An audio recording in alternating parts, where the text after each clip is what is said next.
last time I was at Copperhead Wells, it was just a quiet little cow town. That's why I'd come there for a rest. But things had changed considerable. They'd struck silver near Copperhead Wells. I figured I'd call on my old friend Juniper Dunlap at the Sudden Dollar Saloon and pick up the latest gossip. You like to prove it? Anytime. But even old Juniper was having trouble keeping things peaceful. Let's keep it a friendly discussion, will you? Juniper? You put on a show like this every night? Vince Bonner. How are you? Here to do a little prospecting? I thought I'd get a little rest. Well, I hope you make it. What are you two boys trying to kill each other for? No, that dumb hyena. Vince, you been to San Francisco? Ever been to the Paradise Casino? Oh, yeah, once or twice. Tell Watkins about the picture they got hung over the bar. It's a good-looking young woman, ain't it? Kind of heavy set. And she's stretched out on a divan combing these here long golden curls. To tell the truth, I don't rightly remember the color of her hair. Oh, you can't miss it. Them curls is all that's covering her up. Juniper, would you tell me what this is all about? Oh, Vin, I wish I hadn't have let him. Look up yonder.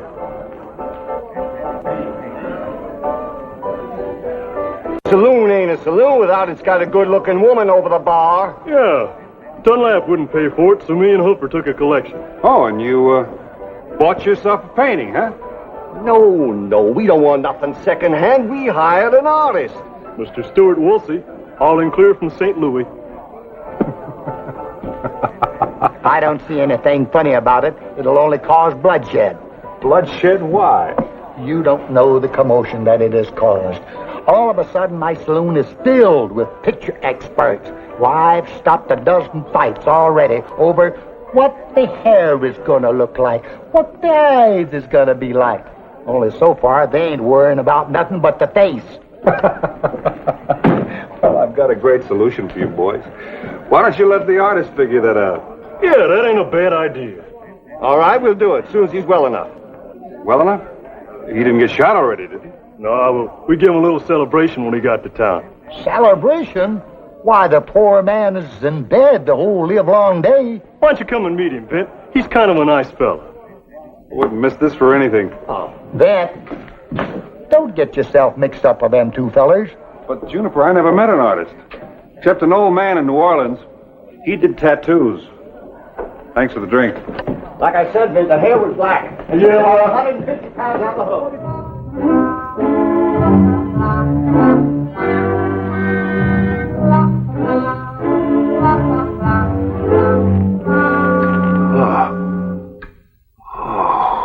One thing's certain. No more celebrations. Those clodheads had no right to fill you full of red eye. It's just that I wasn't prepared. You know, St. Louis, by and large, is a gentle town. Well, it was a hearty welcome. Now it's just chicken broth. You try it, Mr. Woolsey. You haven't eaten all day. Come on.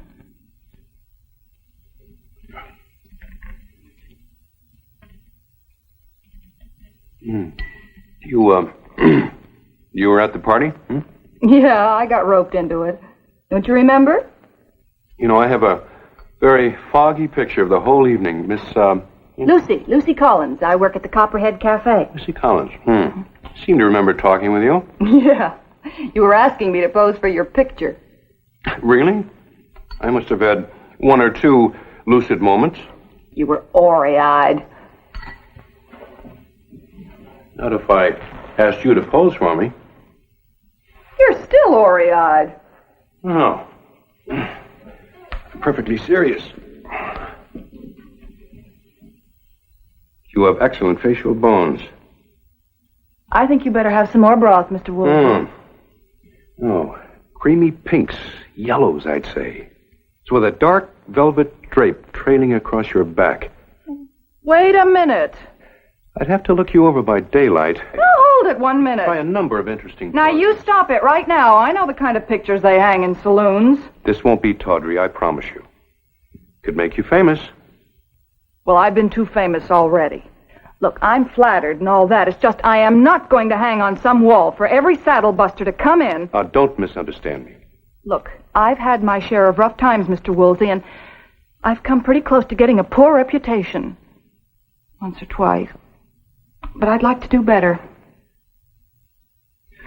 Look, I'm not asking you to do anything wrong. Oh, no, just lie around on a couch all day in my creamy yellow. Lucy, I want to paint your face. Just my face? Certainly. Is there something wrong with the rest of me? Oh, no, of course not. But a rare face. A beautiful face. You're a very lovely girl. I am? Yes, you are. Woolsey! Come in, but quietly. You feeling better? Much better. Lucy's been a great help. Oh, yeah, thank you, Lucy. Brought somebody to meet you. Mr. Stuart Woolsey, Mr. Vin Bonner. Well, Vince's the kind of artist we got in these parts, Mr. Woolsey. With a gun. Well, I'm sure Mr. Woolsey doesn't relish the comparison. Every man to his talents. We'll keep the gunfire down outside till your head feels better. It's a real pleasure to know you, Vin. Thank you. Hi, Lucy.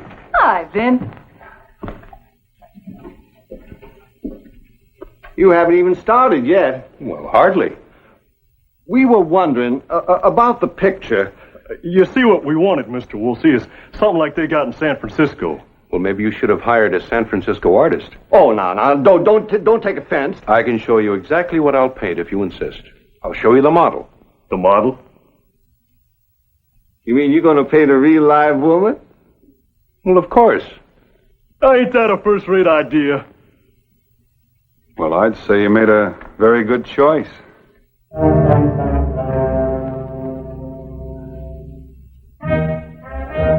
Not Lucy. You mean Lucy's gonna come here by herself? Well, Mr. Woolsey, in the San Francisco picture, the lady ain't dressed for company. You fellas may have to help me persuade her. But, won't folks know it's her? Well, of course. Well, I haven't said I'd do it yet. I surely hope not. Woolsey, you gotta be careful. Lucy'll never do. Now, do you want to tell me what's so all-fire disgusting about me? Now, you know you can't. I suppose I'm not good enough to hang on some saloon wall. It ain't that. It's Boyd. Boyd? Lively? Sure. Lucy ain't a free woman, Vint. Not altogether. Who says I'm not? Boyd, you know he won't let you come here with no Boyd stranger. doesn't own me.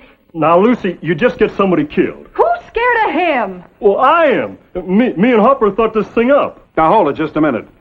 Is Boyd in town? No, he took some more to the county assay office.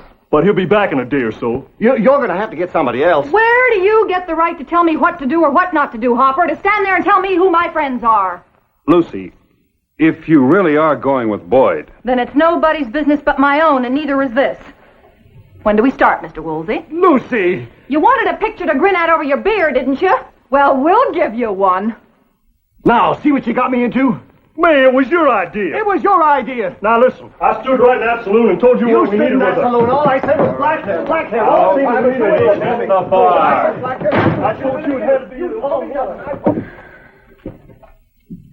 Mr. Woolsey, I've known this Boyd Lively for some time. He's a real hard case. Well, we're not afraid of him. Are we, Mr. Woolsey? Well, I can generally take care of myself. Good. Then I'll be here bright and early in the morning. Lucy, don't you want to think about this? Are you sure? Vint, people in this town have been snooping after me long enough. Now, if I want my picture painted, I'll have it painted. A minute ago, you didn't. Will I change my gall-dang mind? Now you got me mixed up with Boyd Lively. Why didn't you stop it then? Juniper, I didn't order an artist from St. Louis. I just came to town for a rest. Can you blame him for being mad to come home and find his woman staring down at him from up there? Dressed like she was the day she was born? Look up yonder. Well, Juniper, think of it this way. Maybe in a way it's kind of an honor. Be an honor to get my saloon shot to pieces, I reckon. Look, there, now you gotta stick by. You gotta help me. You gotta help us, Vince, or Boyd will kill us. Kill us both.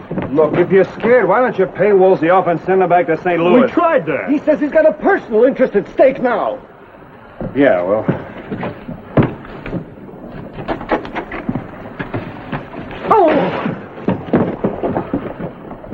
The girl is an inspiration. I'm going to be at the top of my form, Vint. Glad to hear it. Last night, why, I could only see a fraction of her beauty. But this morning... What about this morning? The flesh tones, the texture. It does your heart good just to think about it. Maybe we ought to talk a little about the picture you're painting. Oh, it's too early, Vint. I couldn't possibly tell you yet. Well, little things like, now, which way will Lucy be headed? Things like that. You must never ask an artist to discuss a work in progress. Don't worry, Vint. You know, painting the female figure has been a high and noble art for centuries. Haven't you ever seen the great classic portraits of women? Don't you know Titian, Boucher, Rubens? I know Quincy Rubens once down in Tombstone, Arizona. Oh, no, it's not the same one. You know, I've always admired their old masters, but I'm learning something out here. You don't have to go to Europe to paint. Well, there's great beauty right in this frontier. Yeah, like trees and rocks and mountains. And people. Lucy, for instance. That's what I thought you meant. I really believe this job is going to be one of the best pieces of work I ever took on. I don't know anything about the things you know about, but I know this country. And I know Boyd Lively. He can be mean. Well, does that imply I'm to be afraid of him? No, but out here a mean man settles his problems with a gun. Are you handy with a gun? No.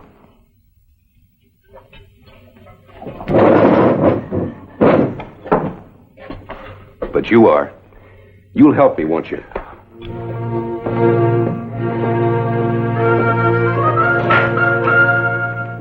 So I wound up bodyguard for most of the town. And Woolsey went right on working on his painting of Lucy. Some time went by when we didn't see much of the artist or the model, but the afternoon came when we saw the man that nobody wanted to see. Maybe Boyd will be reasonable about the whole thing. After all, he is kind of his horse. Yeah, he is kind of animals. Howdy!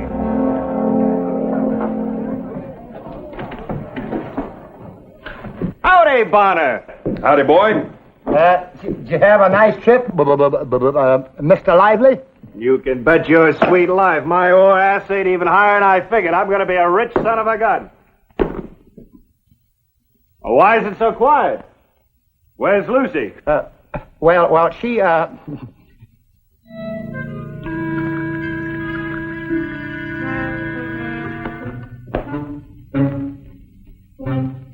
had a long, hot trip. I need sociability.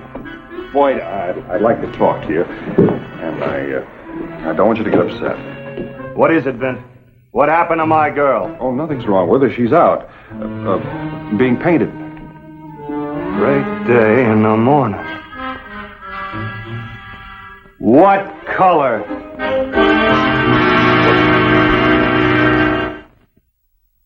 Was it? Whose big idea? Boyd, everybody sort of chipped in. Somebody had to set things in motion. Dunlap? Boyd, I swear. It was me and Hopper. You and Hopper? You and Hopper want to get beat to kingdom come? We never figured Lucy'd get mixed up in it. We only wanted to do the saloon a good turn. Yeah. With my woman? Fair as a butchered hog she'll be. I'll be the laughing stock of every grinning jackrabbit that steps up to the bar. Now, Boyd, listen to me a minute. Look, Lucy never had much out of life, you know? Maybe this makes her feel kind of proud. I don't care what Lucy feels. I don't want nobody laughing at me. But I talked to this painter fella. He's all right. Took over my woman morning, noon, and night, didn't he? No, just a couple of hours a day. That's long enough. He's down there studying her mighty careful, you can bet. Boyd, look, it's not that way at all. He explained the whole thing to me. Now, let's see if I can remember. Well, in the first place, this painting business has been going on a long time. Men been getting shot for it a long time, too. But you don't understand. It's been the custom in Europe for hundreds of years. Yeah? Sure. A couple of fellows got real famous for it. A fellow named Tishman, and Rubens, Quincy Rubens, I think. He's got some relatives down in Tombstone. What are you feeding me, Vint? Well, all I'm trying to tell you is, Boyd, don't get hot under the collar. With these old masters, it was a compliment to a lady. It meant that she had the nicest skin, the nicest everything. All right. Boyd, and this means that Lucy's been singled out for something special. It means that of all the women in this town, she's got... I said all right, didn't I? I mean to talk to her right now. Where's he got her? Oh, she's probably over at the cafe by now. What's she doing at the restaurant? She got herself a job there. She had a job here. She's really putting on airs, ain't she? But, Boyd, you know she didn't like working here. She's a saloon girl, that's all she is. I won't stand for her putting on airs. Boyd, leave the gun. What for? It'll be safer. Don't give me no trouble, Vint. This is for your own good, too. Now, give me the gun.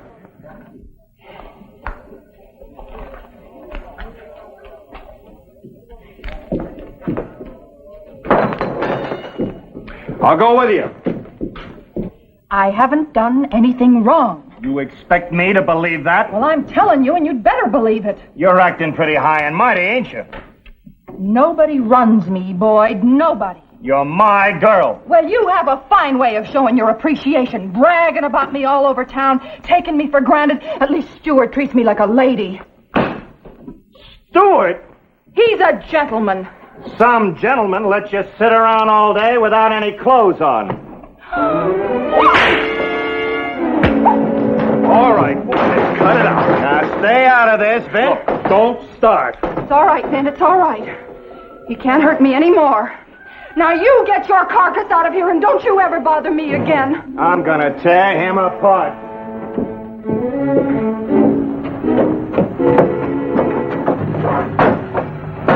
Boyd, I'm not going to let you go around beating up people. He stole my girl. I'm just gonna give him what's coming to him, and then I'm gonna tear up that picture. I'm not going to let you do it.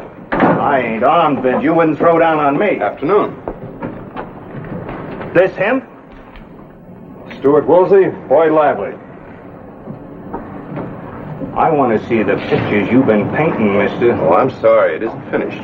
I don't care if it isn't finished. I do, though. Now, listen. Now, Stu, Boyd, let me... It's all right, Vint. Let me handle this. Mr. Lively, it's an old rule of mine. No one ever sees my work until I'm fully satisfied with it.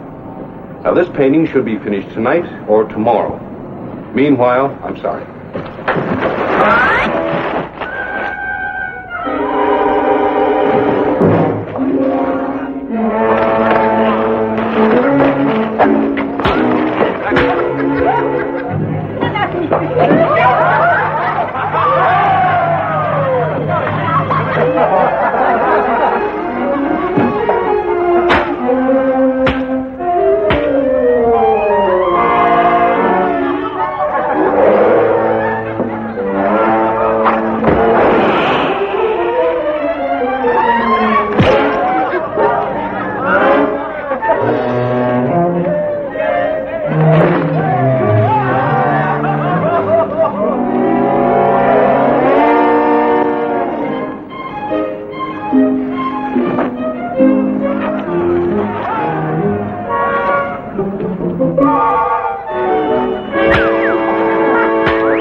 Told you I could handle myself.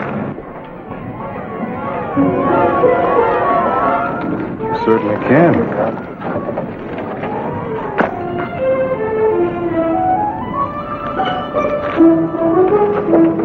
He won't be back. Yes, he will.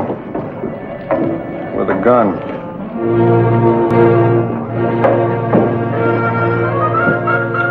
I can't force him. Don't you understand? You'll be killed. Not till the picture's finished. What if he's armed? Well, if he's armed, I'll accept a collaborator. Stuart, listen. Is that all you can think about, a piece of canvas? It's very important to me. Isn't it important to you? Well, not enough to get you killed. Oh, it's all my fault. If I hadn't let you talk me into posing I wouldn't for have missed this for anything, Lucy.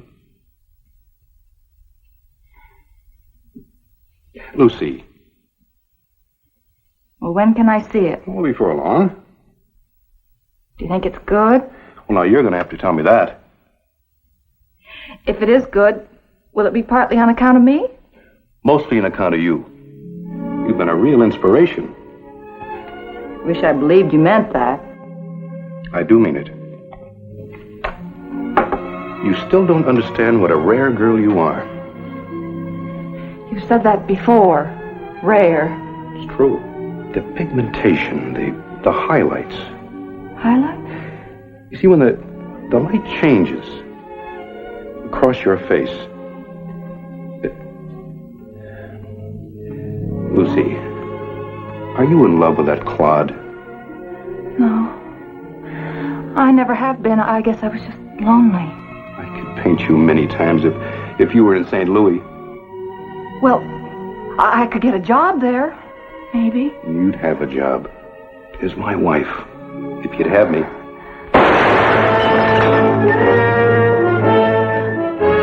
I'll be back.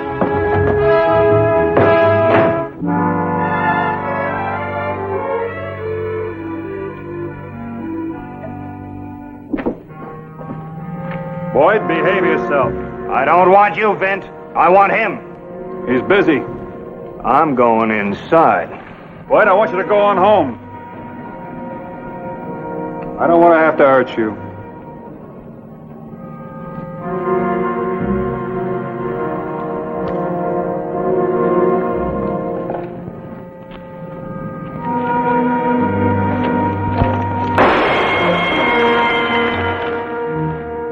Now, go on home.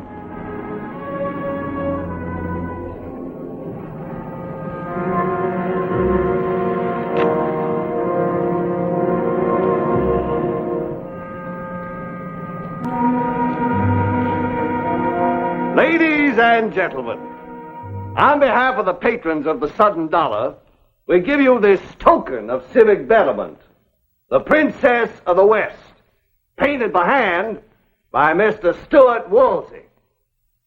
Please draw the curtain.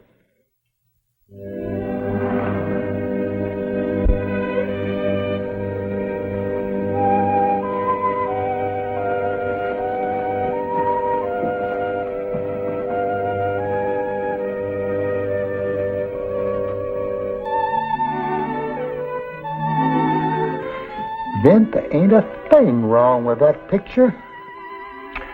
I kind of figured it might be that way. Well, my own mother could see it, and she's 92.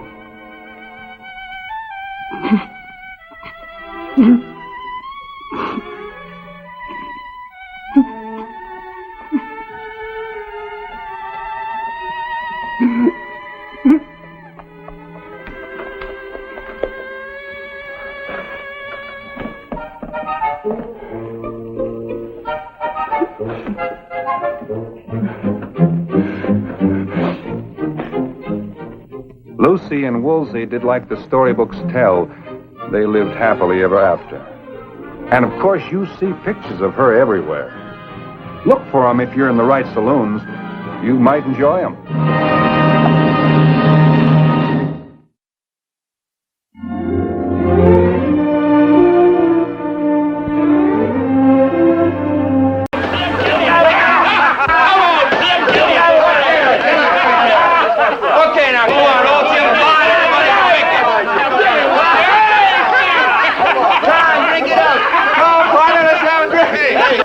When he gets ready to leave, we'll be waiting for him at the hotel. The horses are ready. Get that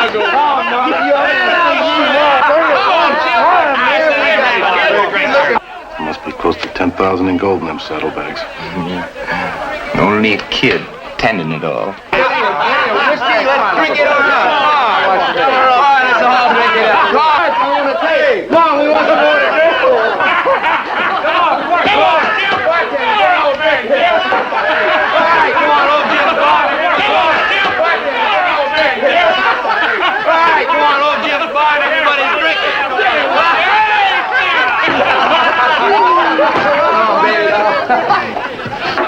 Better have one, mister. Best 40-rod bourbon in the territory.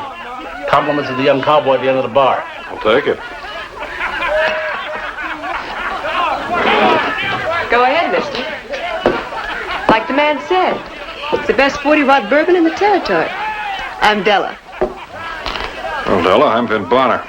You just passing through, or will you be spending some time in our fair little town? Just passing through. What's the occasion?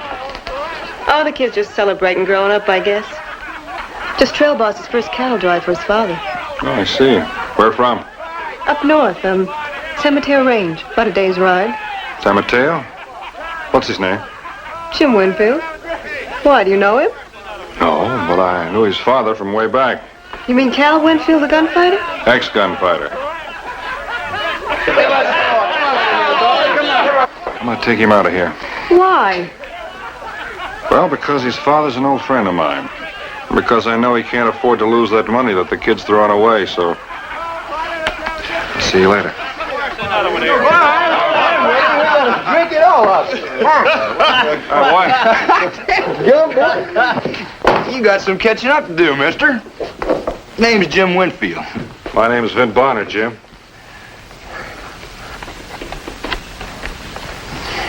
Heard my old man talk about you. Come on, stop it. I think you've had about enough, Jim. You think I ought to leave, Mr. Bonner? That's right. Well, I'm just going to tell you something now. I ain't about to leave until I'm good and ready to. Well, that's right now. What do you think you're doing?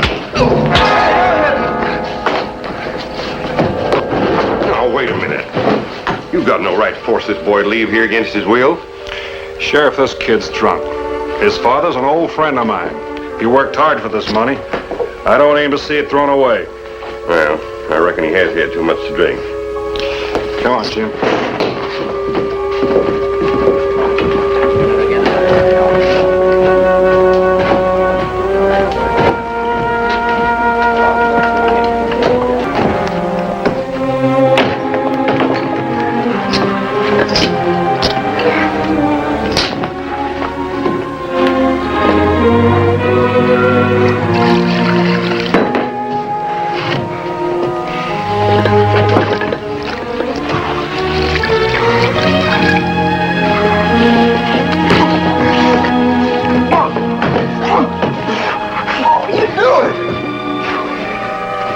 You and I are getting out of this town.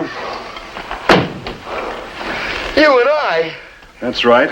I'm going to see that money gets back to your father. I ain't going. Now, look, I saw the faces on those men down there tonight. They couldn't take their eyes off that money. You'd be bushwhacked before you're 10 miles outside of town. Look, I said I ain't going.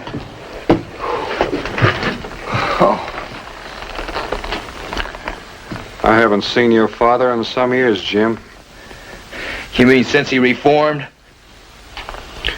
I had a letter from him a while back. Told me about his place. Asked me to drop by when I was in the neighborhood. He sounded real proud of it. Proud of you too, Jim. He said he couldn't have built it without you. That sounds just like him. He needed the money. He told me about this drive. Needed to build his herd, money to pay off his hands, feed Bill. He risked everything he had on you, Jim, letting you trail boss this drive. All right, you said your piece. Now I'll say mine. Did he tell you in that letter what it's like to be raised in a town where everybody knows your father was a killer? A hired gun? It wasn't a hired gun. He was good and he was fast. He had to keep proving it. Your father and I are some alike, Jim. There's always someone pushing. The fact that he laid down his guns makes him the better man for it. Did he tell you about how no decent folk come to visit? Or about the girl I used to have that won't talk to me anymore? You want to know why? Because she found out Cal Winfield, the famous gunfighter, was my father. How many men was it he killed, Mr. Bonner? 17? 18? That's all past. Well, I'll never be proud of my father, no matter what you say.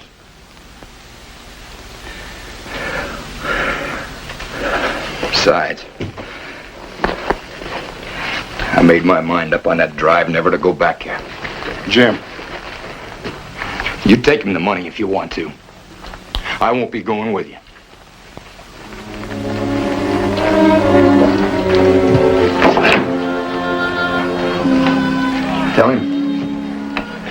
Tell him when you see him that I cut out for California.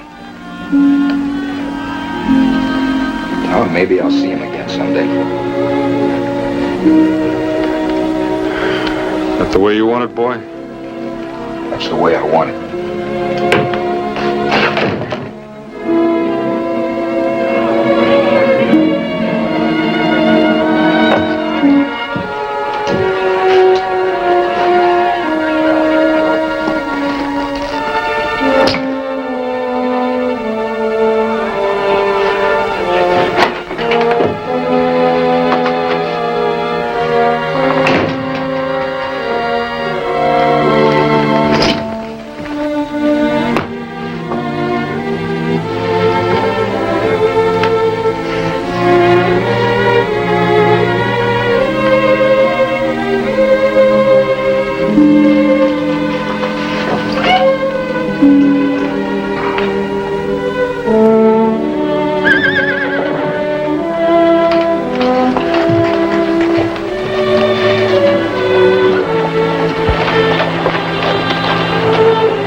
Ted? You know who did it? Me and Pete were tending our horses back at the hotel. We heard a shot and run up here.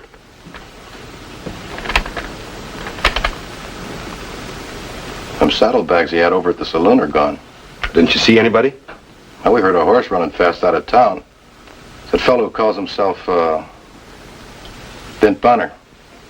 How do we know those two didn't do it? Then why ain't we got the gold? Whoever killed the kid did it for the gold. The gold's gone, and so's Bonner. Think we'd better go after him. Me and Pete don't like to see no kid killed. If it's all right with you, we'd like to ride along with you. Glad to have you, boys. Let's get moving.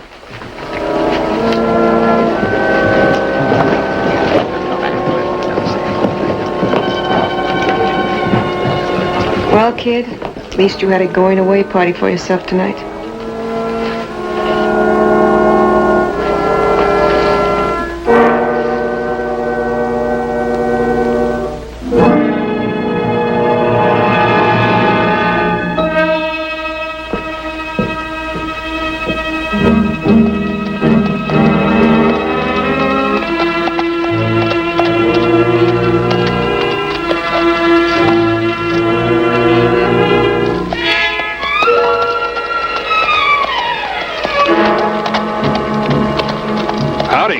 Howdy. Say, what do you call this place? Santa Lisa? Looks like it used to be a mining town. Gold? Silver. Portia run out. I see. And when the silver ran out, so did all the people. Reckon that's what makes ghost towns, mister.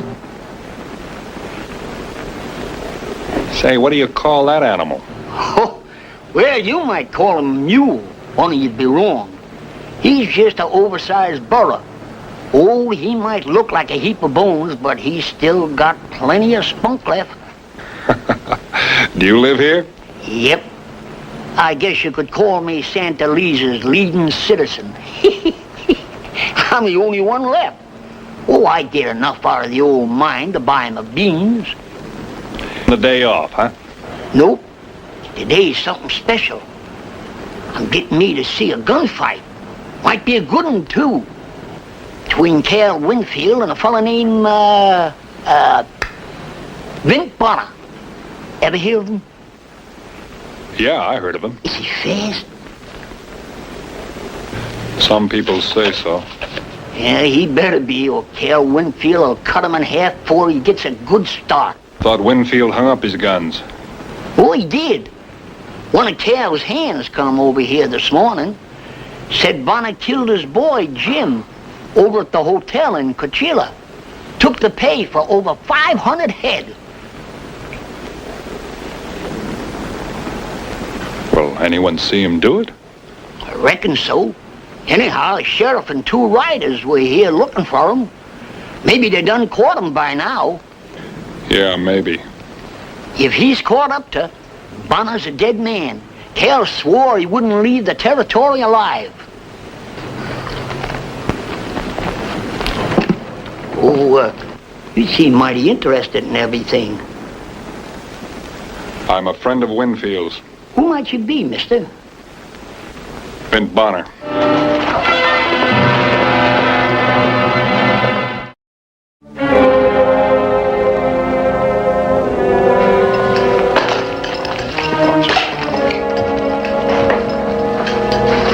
Any luck, Sheriff?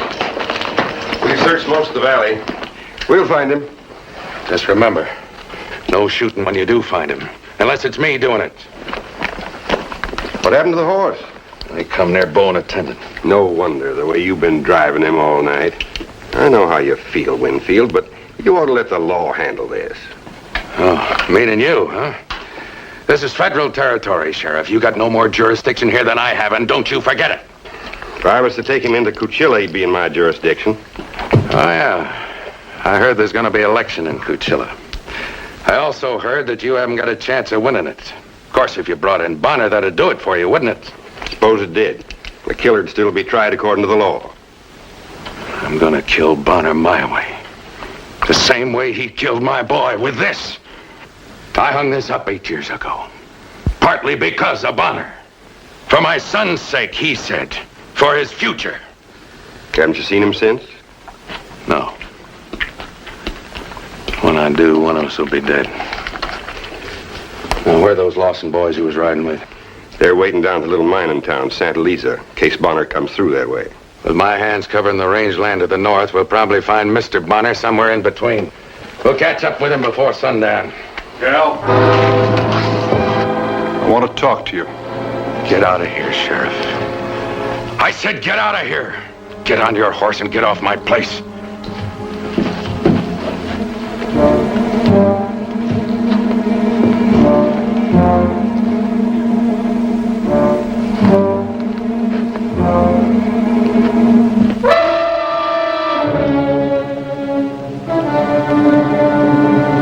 You remember how I used to do it in Julesburg, Bonner?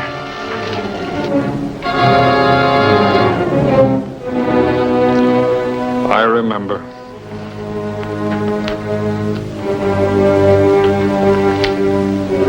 When the ashes fall. You're gonna take up right where you left off 8 years ago. Right where I left off. I didn't kill your boy, Cal. You're a dirty liar. You knew Jim was coming into town with that money I told you in my letter.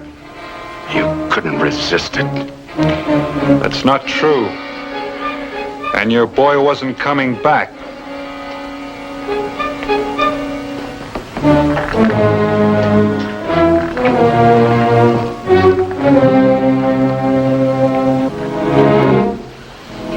You got maybe one more minute of talk left, Bonner. He asked me to bring back the money, Cal. The last thing he said to me, he was heading for California. Ah.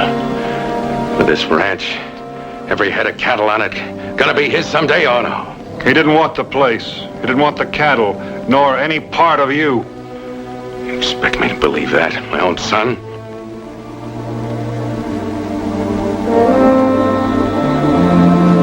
It's true, Cal. Your boy was pulling out on you. I think you knew that. Do you think killing the wrong man will even the score?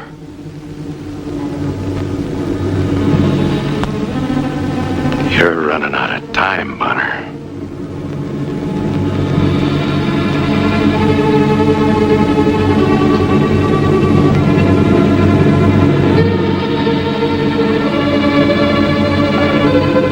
Then there's nothing else I can say.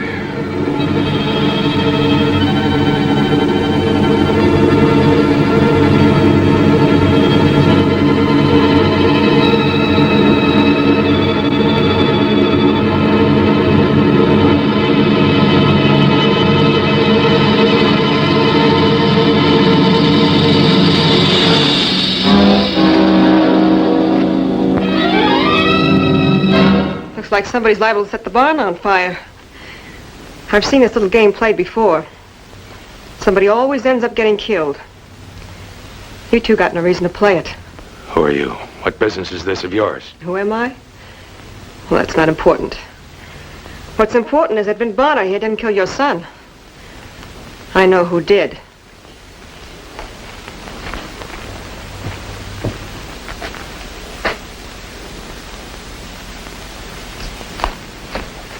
You better know what you're talking about, young lady.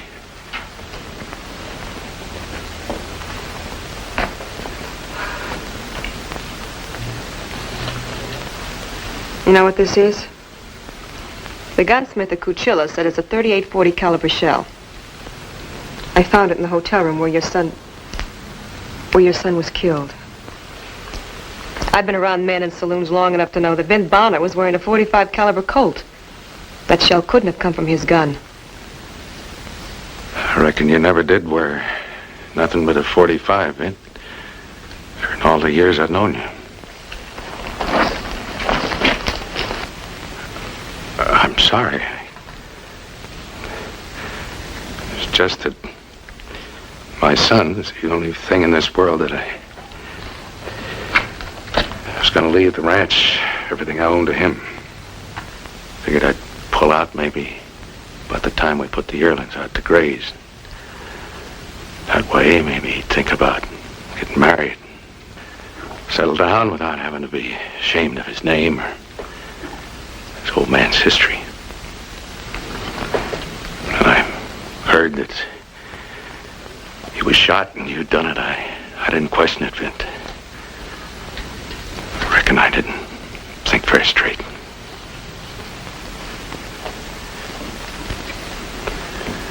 Now, you said you know who shot him. Two men named Lawson. One was wearing a fancy gun. They left Cuchilla with the sheriff. Yeah, they were right here in this ranch last night. Right now they're at a place called Santa Lisa.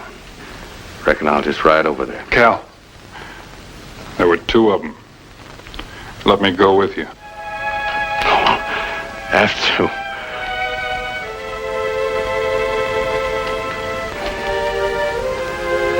I'm proud to have you, Vin.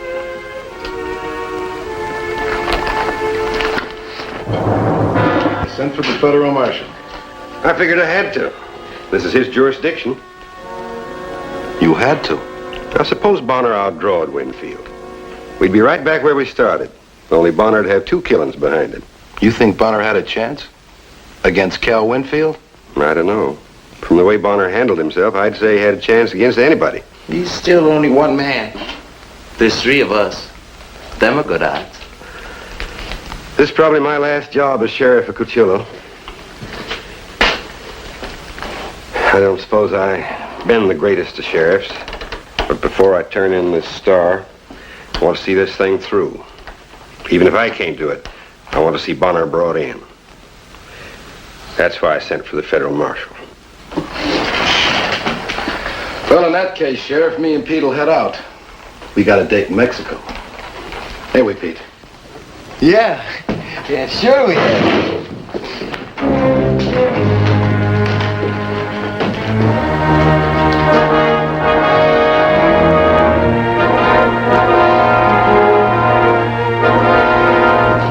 Winfield, what are you doing? Bonner didn't kill my son. He was shot with a .38-40 slug. It would have had to come from a special job.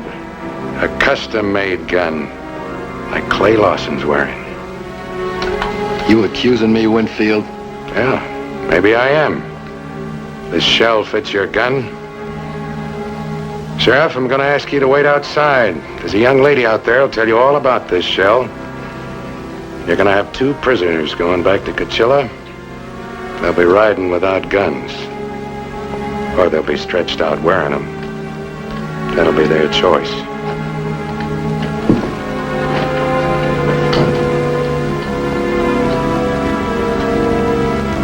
Now you can either drop your belts or make your move. If you want to know who you're drawing on, I'll tell you. Vint Bonner here is the only living man that they said was as fast as me.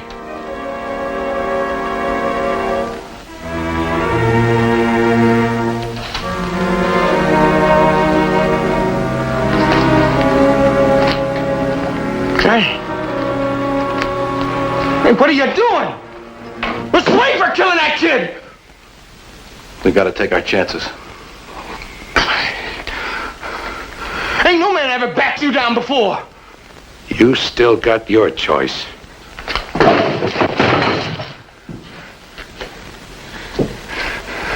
Clay, what'd you have to go and drop your gun belt for? 2 against 1. They might be good odds. The same odds you gave my son.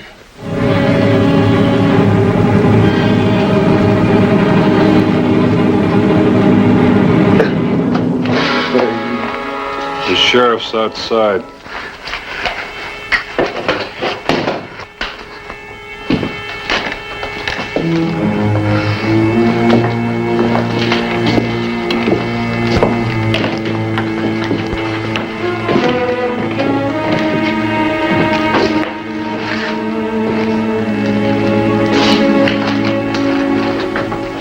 I don't know why I didn't kill him. I should have killed him. Same reason I told your boy. Takes a bigger man to lay him down than it does to use him.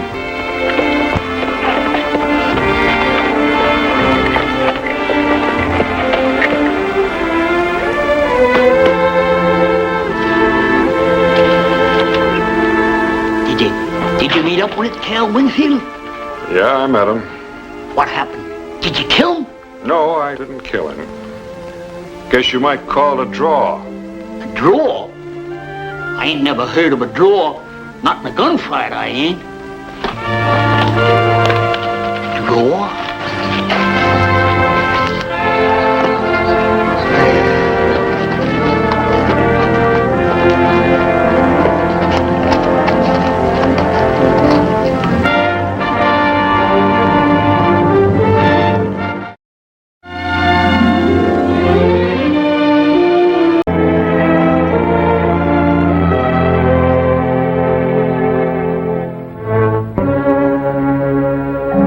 How could I know that 2 things would happen that bright spring that would change my life? And that after that time, I'd never be the same man again. First, I would kill a man. And then I'd meet a woman. The only one I'd ever loved. Wake me up in the morning from 1 till 6. Knock at the door just after 4. I'm up in a couple of ticks. At a party or a christening, I stay out now and then. Lem. And I'm nearly dead if I'm not in bed. Lem, what's the matter with you? You deaf or something? Oh, it's you. Well, who did you think it was? Where's Scar? No, Vint. No, Vint. I don't want you to be flying off the handle. Why should I fly off the handle? Well, the truth of the matter is, Vint, the fact is, Scar ain't in any stall at the moment. Why not? What happened? Well, nothing happened. You know, I wouldn't let anything happen. Well, then, Tell me, where is Scar? Well, you know Jesse Alden, runs the Weekly Crier. Him and his wife, Zoe. Well, they have a young lady visiting them. Myra Barker, her name is. She's Zoe's niece. What in thunder has this got to do with my horse? Well, that's what I'm trying to tell you, Vint. This Myra Barker come in this morning and took Scar out for a wee bit of a canter. She what? Well, now, Vint, it seems that she's from the East. She's from the East, and the poor girl hasn't got a horse of her own, see? And sometimes of a morning, she comes in here and rents one of mine. Well, did you tell her that it was my horse and it wasn't for rent? Of course I told her. I said to her, says I says, my very words, I says, that's Vint Bonner's horse and no man rides him. And then she laid her eyes on me. And Vint, I have never seen such a beautiful woman in all my... I don't care what she looked like. The idea of you letting anyone get on my horse. I've had that horse since it was a colt. I broke him myself. The last stranger that tried to ride him got thrown 20 feet in the air, straight up. You know, I thought that Scar acted a wee bit skittish when she was getting on him this morning. And I said to myself, I says, oh, Scar just ain't used to being ridden side saddle. Side saddle? Do you mean to tell me she's riding Scar side saddle? No, I told you she was a red lady. Now, I told you. Well, she's not going to look like much of a lady lying out in the desert someplace. Loan me one of your horses, we'll go get her.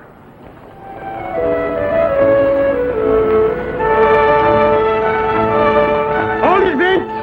Here she comes now, coming down the street.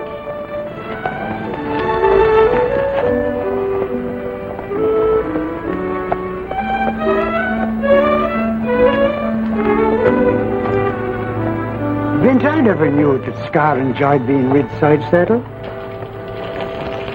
Neither did I. And him behaving so gentle-like. And here you had me all worried saying Scar that would let nobody else ride him.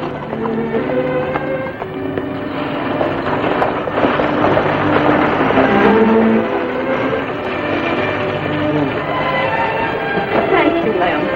And thank you, Scar. Oh, he's a wonderful animal. The man who owns him must be very proud.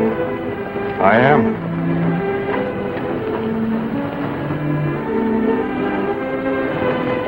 You took me by surprise.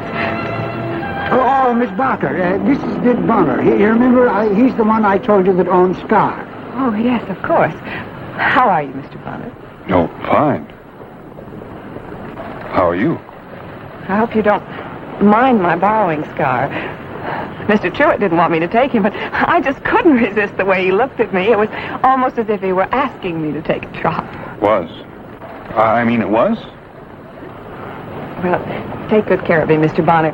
You wouldn't want anything to happen to a wonderful animal like that. Miss Barker. Yes, Mr. Bonner. If you wanted to take him out again sometime, well, what I mean is, I'm going to be in town a few days. Why, that's very kind of you. And you just tell Lem here when you need him, and he'll tell you when I don't need him. Thank you. Thank you very much. Well, goodbye for now. I hope I'll see you again soon. Bye-bye, Lem.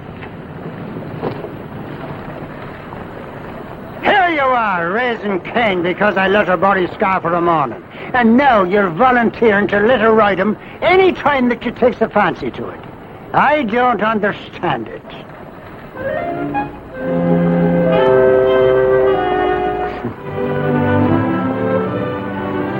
You know something?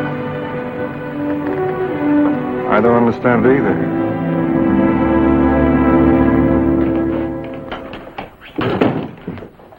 Hi there, Jesse. Hello, Vin. Jesse, I was down at the livery stable this morning, and I met, Mr. Bonner.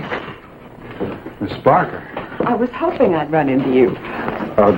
You want to borrow Scar again tomorrow, is that it? Well, it's about Scar, but I'm afraid I won't be borrowing him anymore.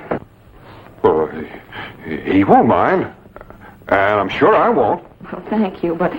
Well, you see, I found out that I was quite wrong in taking him this morning. Uncle just told me that out west a man's horse is something he doesn't loan out as a rule.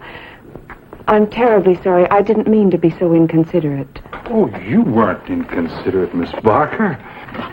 Maybe back east they have different customs, that's all. Then I'm forgiven? I'd say you're more than forgiven. You're very generous, Mr. Bonner. Perhaps you'll have dinner with us some evening. Oh, I'd like that. Just so I can prove to Uncle Jess that I haven't completely disgraced the family name. My Aunt Zoe is a very good cook. I've heard that about Mrs. Alden. Any evening at all, I'm sure you'd be most welcome. Well, since I'm not going to be in town very long, maybe we ought to make it soon, huh? Maybe we ought at that. Like tonight. I think tonight would be just fine, Mr. Bonner. We usually eat around 6:30. Would that be all right with you? I'll be there, 6:30. And thank you for the invitation. Oh, you're more than welcome, Mr. Bonner. Miss Alden, I've heard people brag about your cooking, but they never did you justice. Oh, Vid. Here, have another piece of shortcake. No, ma'am. Thank you. 3 helpings is enough. Well, if you're certain. I'll have another piece. Now, Jesse, you've had enough already. Besides, a shortcake ought to do for 2 meals. Well, you just offered Vinton a... That's different. He's company. Oh, for heaven's sakes. Jesse. What's the matter? Well, come on. Aren't you going to help me with the dishes? With the dishes? Myra usually helps with the... Myra has a guest. Oh, how about me helping you with the dishes tonight, Zoe? We, put up the porch swing this afternoon, Vint. Did?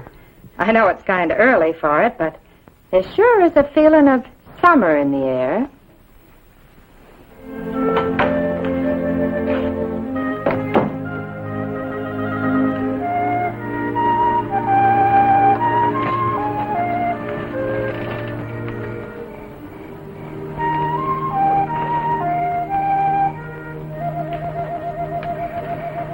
Nice evening, isn't it? Nice. Yes, nice evening. You know, you're not as vague as you'd like people to believe, Mr. Bonner. I'm not? No, you aren't. You know perfectly well that Aunt Zoe has been throwing me at you all evening.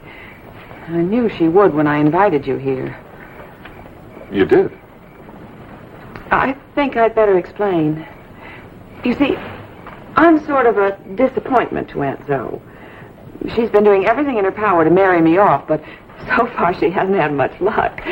Well, the young men she's introduced me to have all been very nice and very pleasant, but... Well, the truth is, I don't want to get married. You don't? No, Mr. Bonner, I don't. I haven't the slightest interest in settling down and cooking meals and raising children. Oh, maybe someday, but certainly not now. You don't want to get married? No. And from what I hear from Uncle Jess, I understand you don't either. That's true. Well, so I thought that, well, having you to dinner would be a good way to, well, please Aunt Zoe, and as far as we were concerned, we might get to be friends, but there'd be no danger of going beyond that point. That's right. No danger at all. But now you mustn't tell Aunt Zoe that the only reason I invited you here is because you're not, well, matrimonially inclined. I won't say a word. Good. Well, now that that's all settled, shall we go inside? Myra? Yes, Vint? Well, since there's no danger, it's a pretty night. Couldn't we stay out a little longer? Whatever you say. You know, I know exactly how you feel. My friends are trying to get me married off all the time. Well, they mean well. They've got good intentions. I've been through it for the last 5 years. I thought maybe it would be different when I came out here, but it isn't. I don't know how long I'm going to be in Willowfork, but A friend of mine's trying to buy a ranch close by here, and if the deal went through, he wants me to be foreman, and now, if I were going to be here for a while, we could make kind of a bargain. Yes? Well, you see, since you don't want to get married and I don't want to get married, maybe we could see each other once in a while. It would take the marriage pressure off of both of us. Well, I suppose so, but... Yeah, you see, your Aunt Zoe would be happy, and my friends would be happy, and besides, you're very good company, Myra. Why, thank you, Vin. You're pretty good company yourself. And you're pretty, too.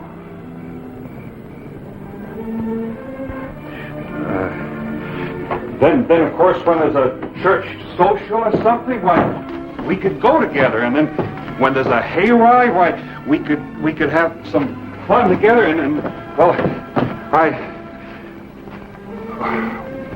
well, I'll talk to you about it. Good night, Myra. Good night, Vin.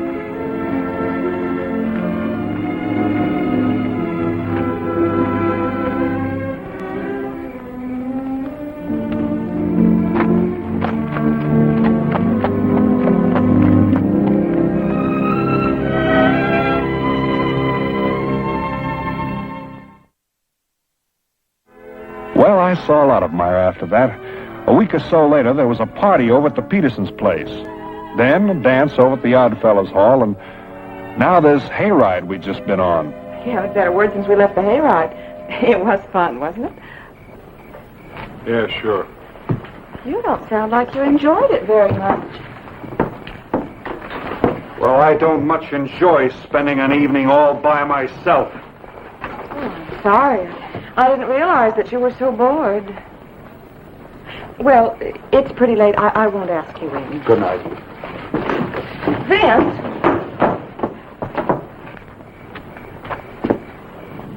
Now, what's wrong? You're cross as an old bear. Well, I don't see why you had to spend the whole evening talking with that Morgan fella. Morgan? Yeah, giggling and carrying on. What was so gol darn funny anyway? I don't know. Ed Morgan can be very amusing. Oh, sure, he's funny as a crutch. I took you to the hayride. He didn't. If he wants a girl, let him bring one of his own. Now, just a minute, Vic. Just a minute, what? We have an understanding, remember? The only reason we see each other is because it's convenient. Why, we're not going together or anything remotely resembling that. Why, we're not even interested in each other romantically. How do you know we're not interested in each other? How do you know I don't want to marry you?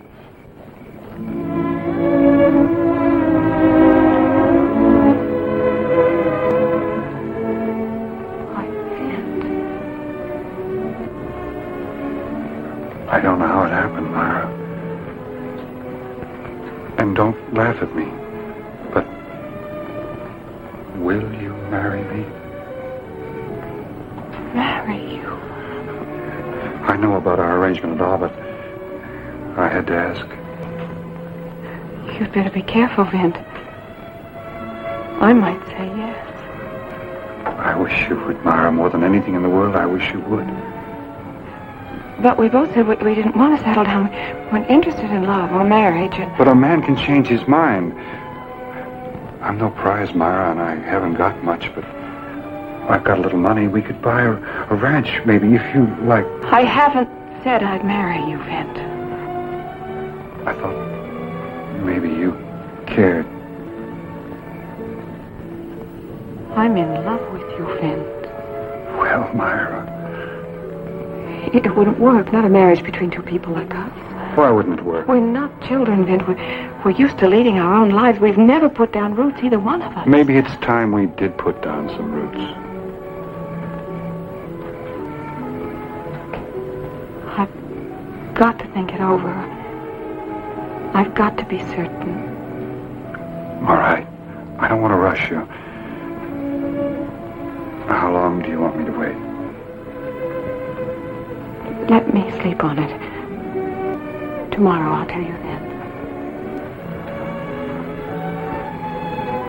I hope it's yes, Myra. Good night, Vint.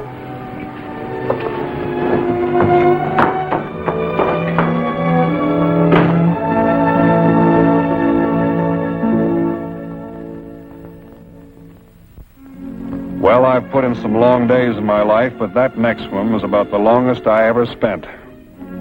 Every once in a while, I'd start thinking that it just couldn't be, that I'd actually asked a girl to marry me. And then I'd think of Myra, and I could almost see her in front of my eyes, and all of a sudden it seemed like asking her to be my wife was the most sensible thing I'd ever done. Hello, Myra. You're early, then. I guess I am a little. I was afraid maybe you'd be late, or maybe you wouldn't come at all once you'd had a chance to think things over. Well, I didn't have anything to think about. Well, Myra?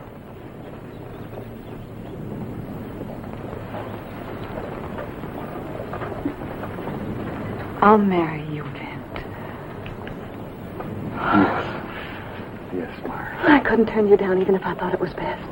Even if I knew it was. This is the best. Is it, Vint? Are you sure? Of course I'm sure. Are you sure that the day won't come when you're sorry you're tied down? When you're sorry you can't go off on a cattle drive to Kansas, or head over to a mining camp in Nevada, or just be by yourself when you want to? Dear, I've had my share of mining camps and cattle drives. And I don't want to be alone anymore. Besides, settling down is just as hard on you as it is on me. Oh, no, it won't be as hard. A woman has roots even if she doesn't realize that they're there all the time just waiting to take hold. No, Vin, it's much harder for a man. It'll work out, don't you worry about it. Vin, I've never mentioned it. I don't even want to think about it, but you killed a man the week we met, remember? There was a reason. Oh, darling, I'm sure there's always a reason. Or a friend who needs you. You and your gun. And the friend will just have to do without. A man like Sheriff Jennings at Eagle Falls. That kind of friend. Why do you mention Sam Jennings' name? You don't even know him. A man came into my uncle's office this morning while I was there. He said there'd been some trouble there over a month ago now. A month ago? The sheriff was wounded. The man who did the shooting had a grudge against you. He was looking for you, and that's why he went to Eagle Falls. Prescott, I think that was the name mentioned. Boyd Prescott? Yes. Does he have a grudge against you, Vint? He could have. You'd like to go, wouldn't you? Because of what he did to your friend and what he might do to others. Myra, I never liked to go after any man. But this time you think you should, don't you?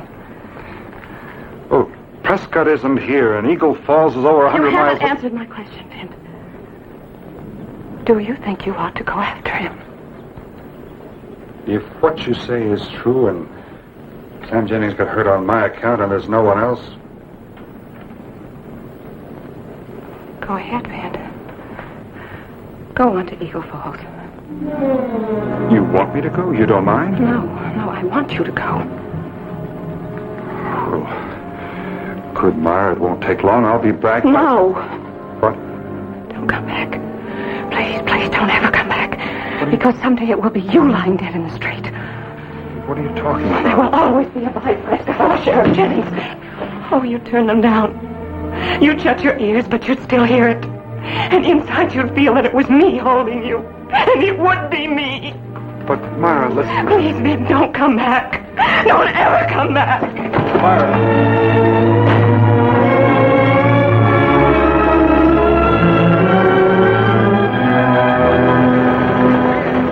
Hold up a minute, will you? Howdy, Jesse. Vin, could you step into the office a minute? I wanted to talk to you. It won't take very long. All right.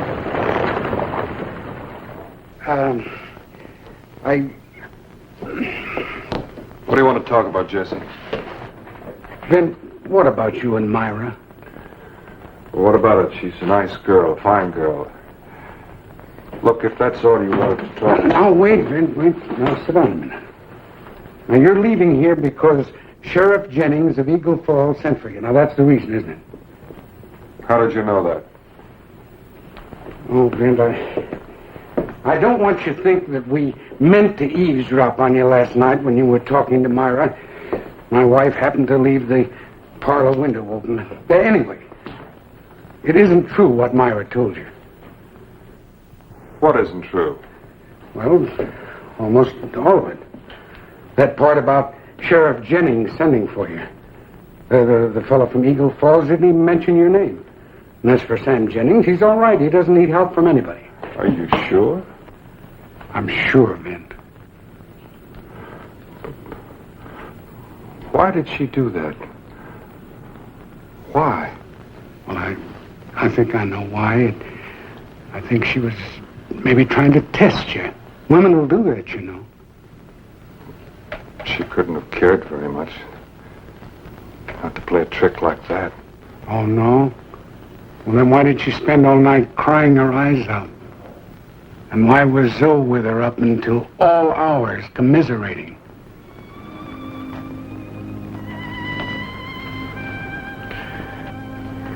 Thanks, Jesse. Well, then, you're not leaving Willowport? No, I'm leaving. But if you love her and she loves you... Jesse, it's enough that she cried over me for one night. You know, I remember when I was a little kid, my father was a lot like me. Always traveling, looking for a new job, a new frontier. He loved my mother. Loved her a lot. She loved him too. But she spent lots of nights crying her heart out. And I remember.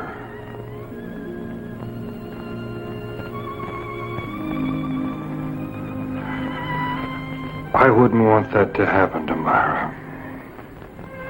But then, some of these days, maybe you'll change. Maybe.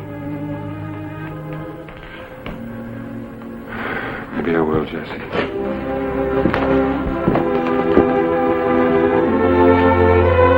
I've heard it said that all men kill that which they love, and their chance of getting it. What do you think about that?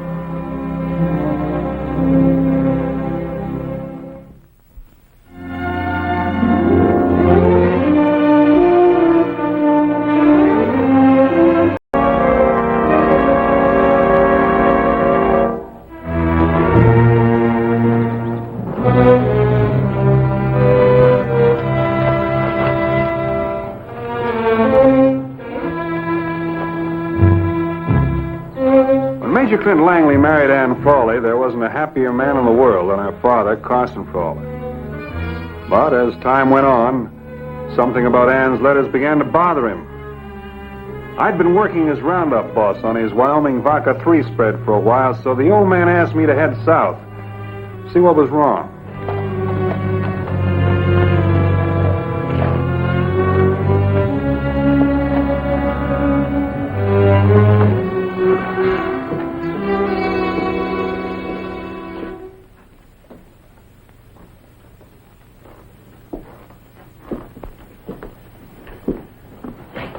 Nice friendly town you got here.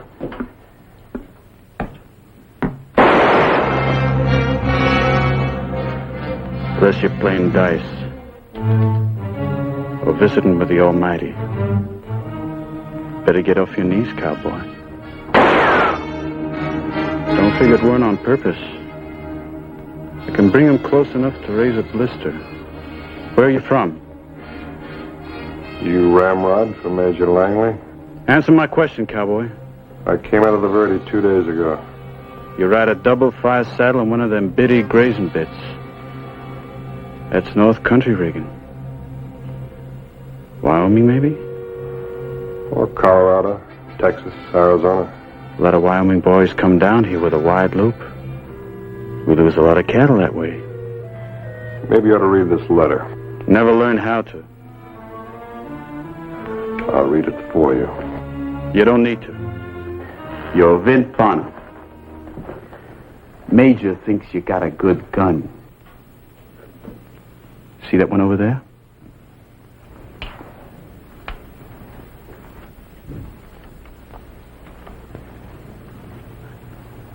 That's Cole David. It's his summer name. I told you his real name, you'd stand real straight. Cole was Ramrod before me.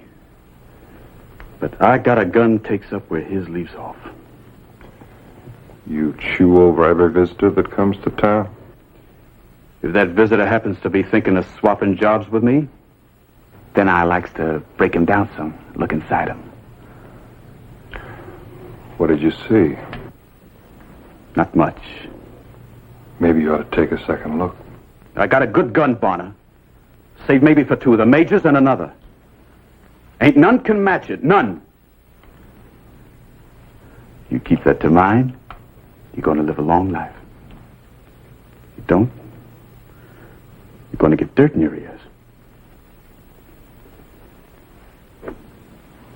Your health.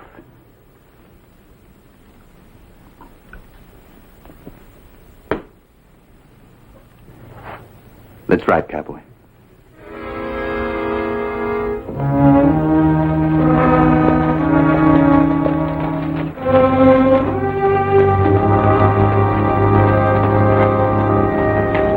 Wills? This here's Bonner.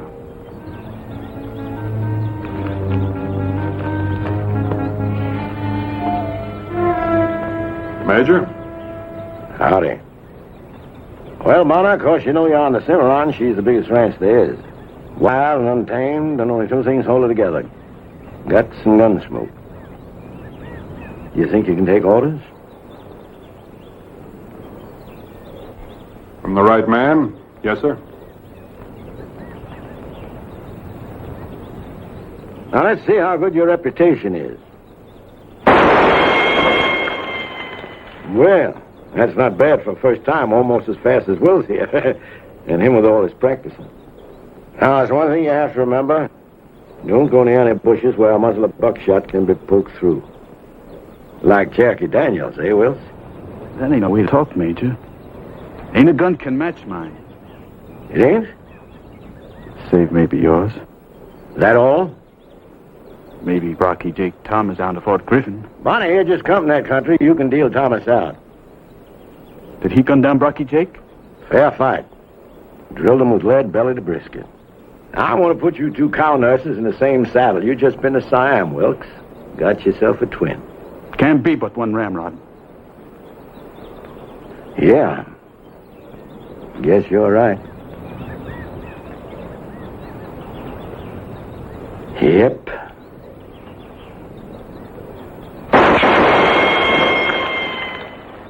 This gun rules this ranch. And I rule this gun. Now get on down to Chow House, tell Wang Ling to rustle up some grub. You know, a man remembers better what he sees than what he hears. I'll get a fresh horse and show you around. Come on.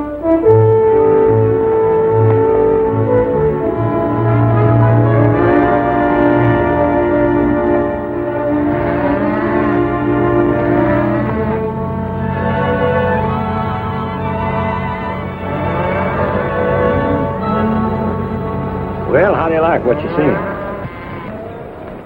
Well, up in Wyoming, they say you're a pretty good cattleman. For a brush popper, that is. Wyoming? Them boys up there can't make enough to keep a chicken in scratch less than they got a front lawn 40 miles wide to pasture cows on. But we got an operation here, raising our own kind of cattle. Short on horn, long on meat, bringing the railroads to us. And not driving ribs and hide 1,000 miles to it. We blast our own wells, raise our own feed. Major. Now, I have a proper man's regard for the Almighty, Bonner. But he helps them who helps themselves.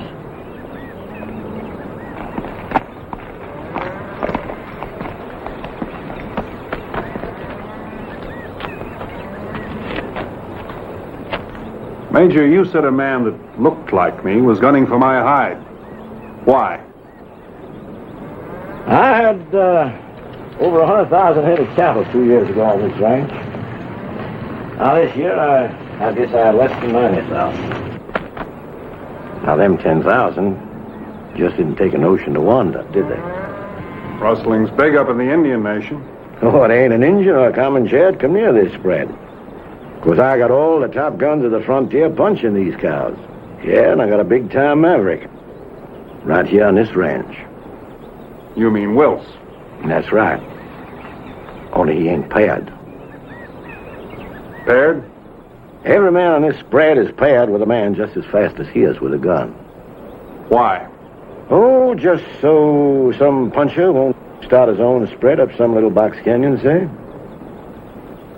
Well, what's to prevent two of them from getting together? Ganging up on you. $5,000 reward, double pay, just for the information. And that information don't have to be alive. And you want to pair me with Wills? You don't even know me. Well, you got a big name in Wyoming, and the fact that a good bluff in a poker game is the same as good cards.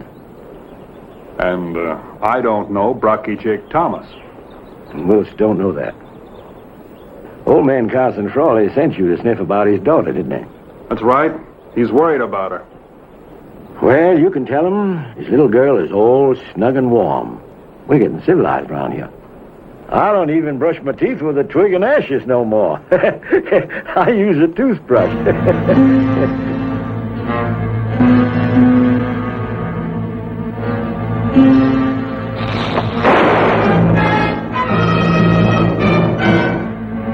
You're a big man in these parts, Major. But the rattlesnake doesn't know that.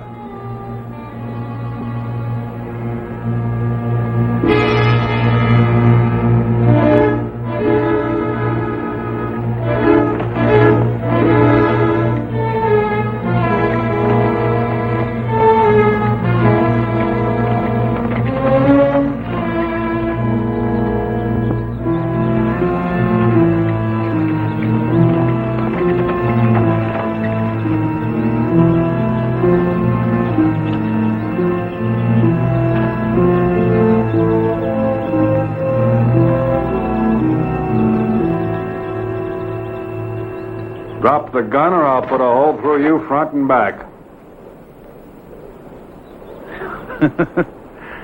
Well, if it ain't John C. Fremont, the old Pathfinder. You been out picking flowers, Mr. Fremont? Or you a snuffy little Injun what can track bees in a blizzard? Only a fool would smoke in these mountains.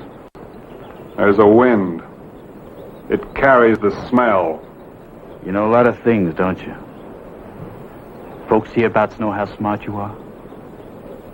Or just Brocky Jake Thomas? I never knew Brocky Jake Thomas. Oh, I know that, Bonner. I've been in your hip pocket all the time. I heard me everything you and the Major talked about. Everything. Why don't you put that thing to bed, huh?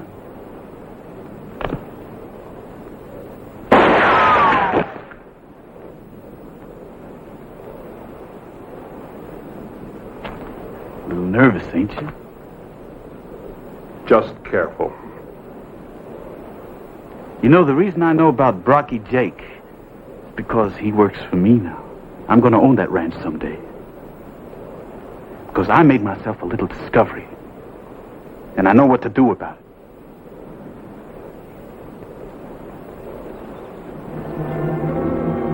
You can give that back to the Major's missus. I don't need it no more.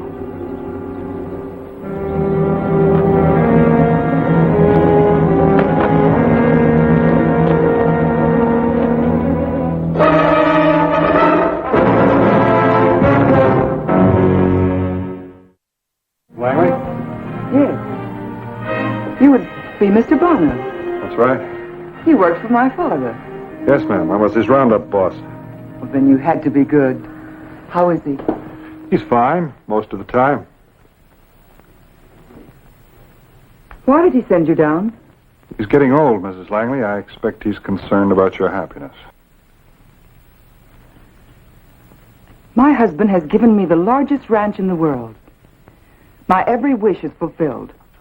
Shouldn't that make me a happy woman, Mr. Bonner? I got a different idea. This ranch is more like a bronc you're ready to mount, trembling, ready to explode. What are you talking about? For one thing, Jack Wills. A man like my husband who wants to control an empire in the midst of lawlessness must resort to odd procedure. Sometimes empires fall due to odd procedure. Whatever else Jack Wills is, he's always been loyal to my husband.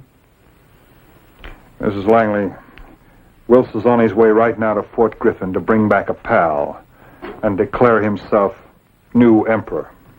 A pal? A man named Brocky Jake Thomas, a gunman. Wills asked me to give you this.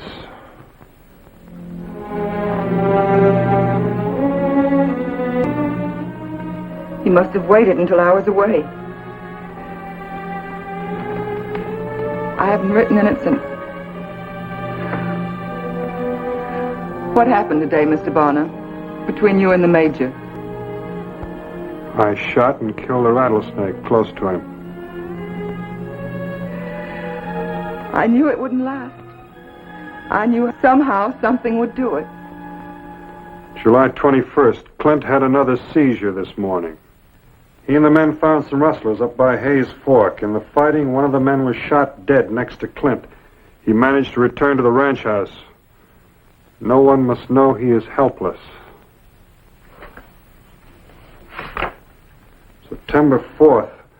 The seizure of the last 2 days is over. I have hopes.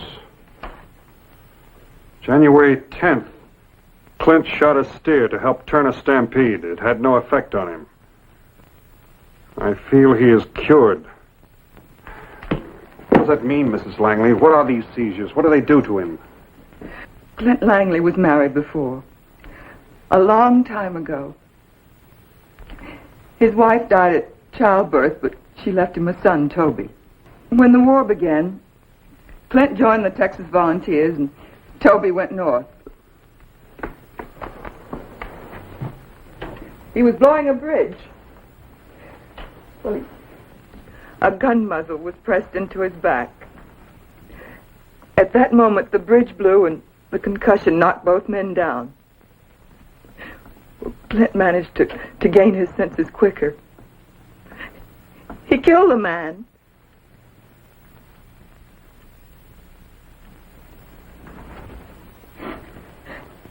But he bent down to change uniforms.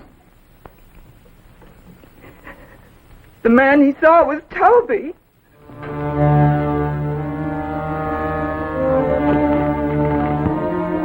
How can it happen that when one man meets and kills another man, it's his own son?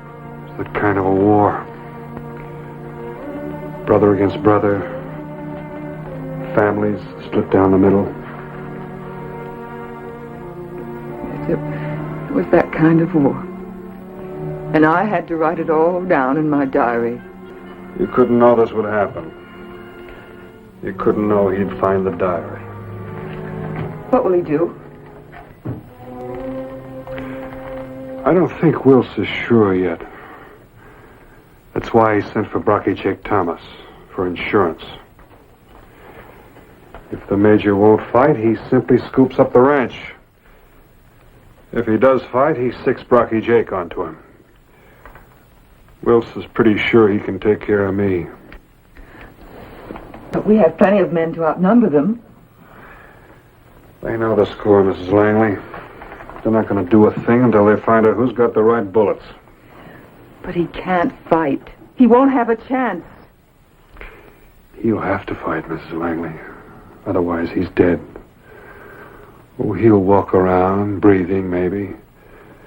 But other men will walk over him just as if he were earth.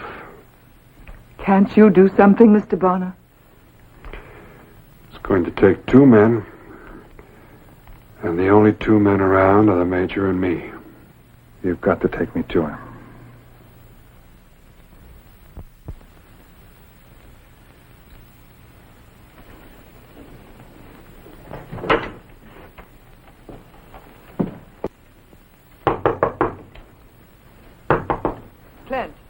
It's Anne. Can I come in? Door's unlocked, Ann. Clint, I brought Mr. Bonner. Ann, I told you. All right, Clint. Mr. Bonner knows. Worse than that, Wilson knows. About your weakness. Got a hold of your wife's diary. And he followed us today, heard and saw everything that happened. When I shot that snake, he put two and two together. He's got a partner, Rocky Jake Thomas. What are you going to do? I just can't do nothing. I can't do nothing. I'm not well. I'm a sick man. Major, there's only one way. That's you and me and a pair of guns. No, I just can't do it. You gonna let Wills take over the whole thing? This whole place you've worked years for, you, Mr. Texas, bowed to by every man who ever burned a brand, sitting looking through his fingers like a little girl with a horned toad on her knee. I don't think you understand, Major. I'll help, but I can't do it alone. All this could have been his. Everything here could have been my boy's. But that's past, Major. Years past. But what did I do wrong?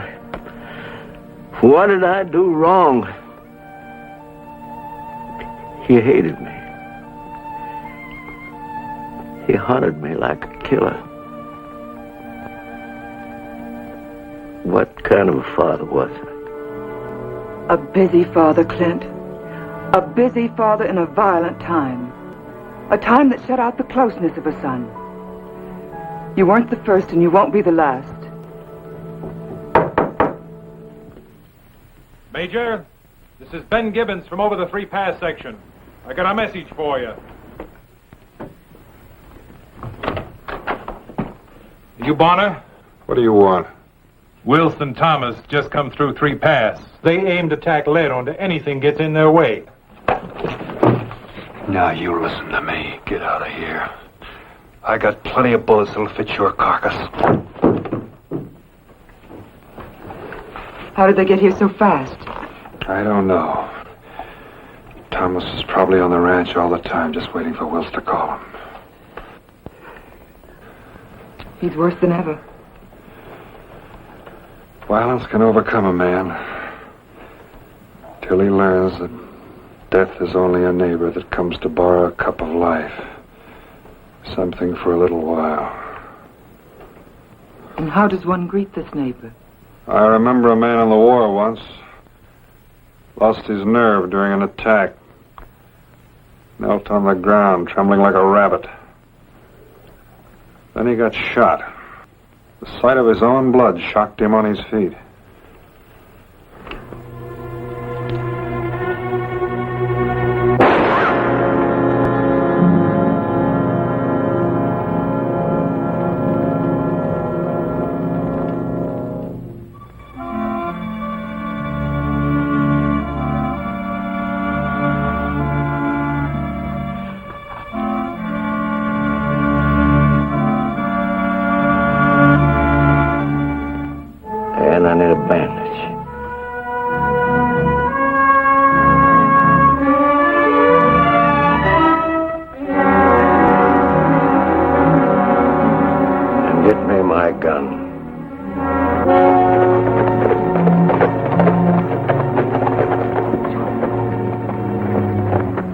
Likely they're gone. I can't vision that. He's not a man anymore. He's got a sickness, I tell you. You got a woman?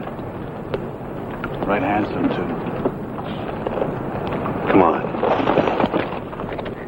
Shotgun. That's right. Blow you to pieces.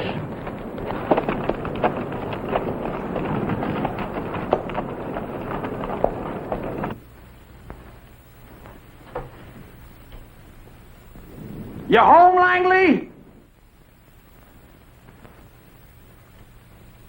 You got visitors standing here? New owners might say. Like a poker game, Major. Watch their eyes.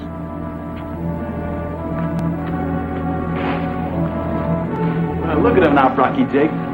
Two puffed up coyotes stepping like wolves.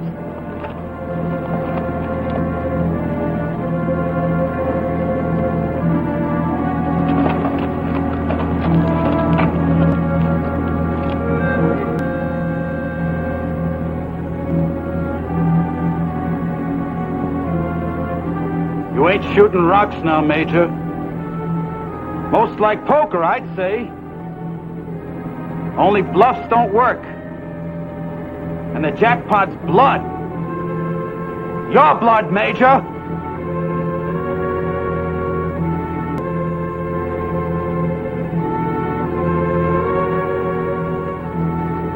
You aim to run this ranch on wind? I got a saying for your gravestone, cowboy. Forever rest in pieces.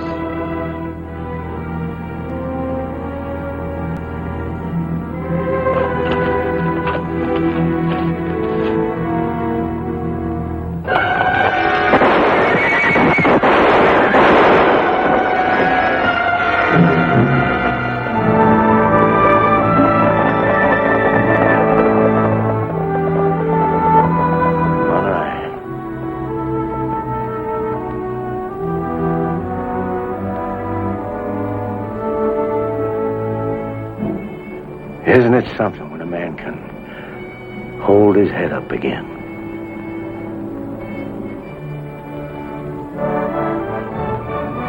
Gonna be an early winter.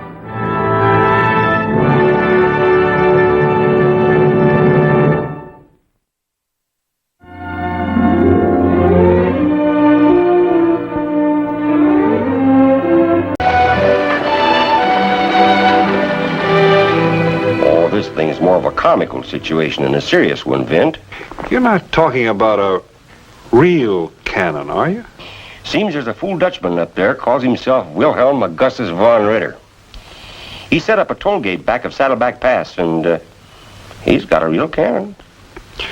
What you need is a troop of cavalry or some artillery. You don't need me. It's only one man and one cannon. All I want you to do is go in there and serve a notice to cease and desist. Well, I was going by San Marcos. Oh, good. Fine. Now, here's your badge. Here's the order. And here is a copy of the Constitution and Bill of Rights. I hear this fellow studied up on the law. Now, just a minute, Gavin. I'm no lawyer. Neither is he. Raise your right hand.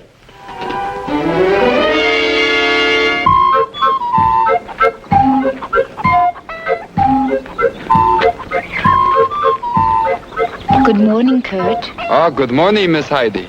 I just finished churning some nice fresh buttermilk. Thank you, Miss Heidi.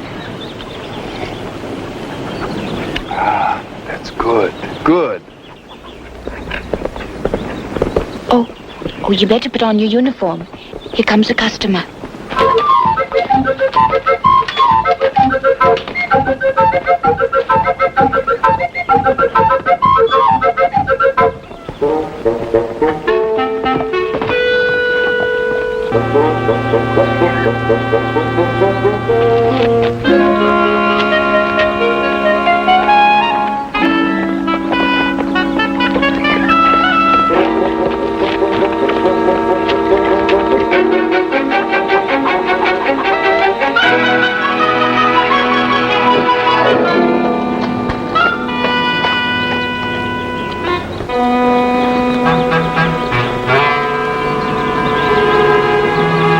To cross is 25 cents, sir. The toll to cross what? The domain of Baron Wilhelm Augustus von Ritter, sir. Domain? I told him nobody would know what domain means, but that's what they calls his land. Is that cannon loaded? Yes, sir. Absolutely. You a soldier in the Baron's army?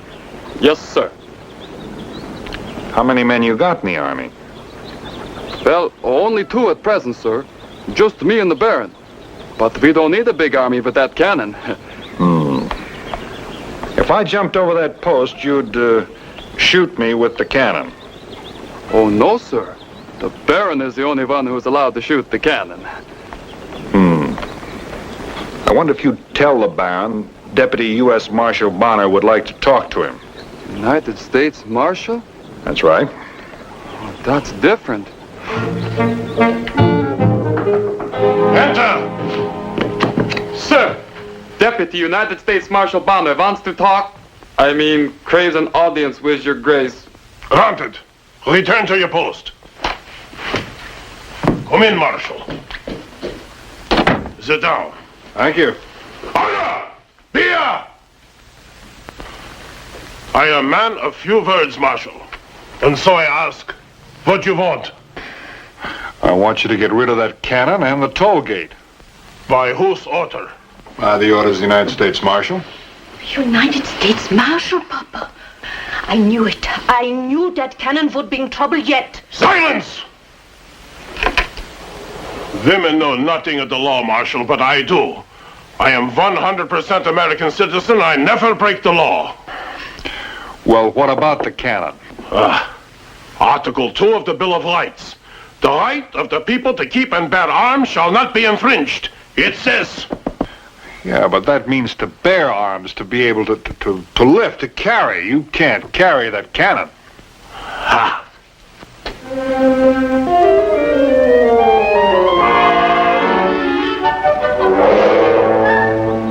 Now, first things first. The right to bear arms.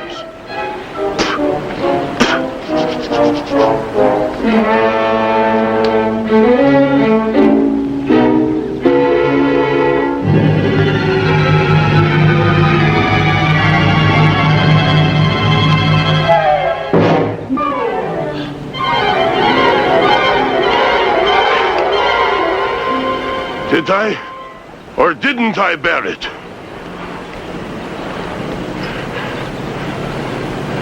Well, I guess you bore it. And another thing, Mr. Deputy Marshal.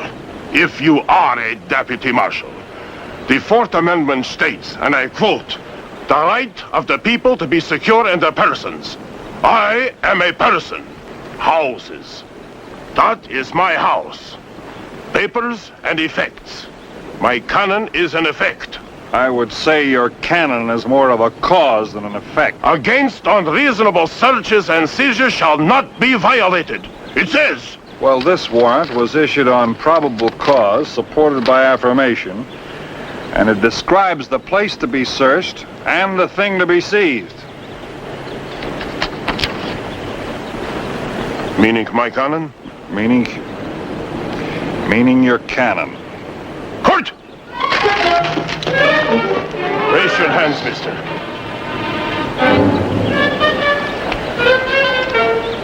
This way.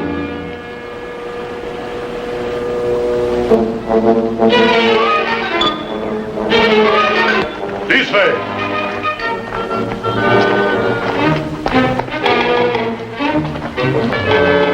Stay.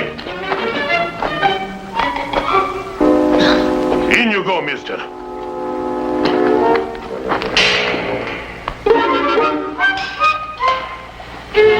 Oh, Dunk! Back to your post. March! Yes, sir.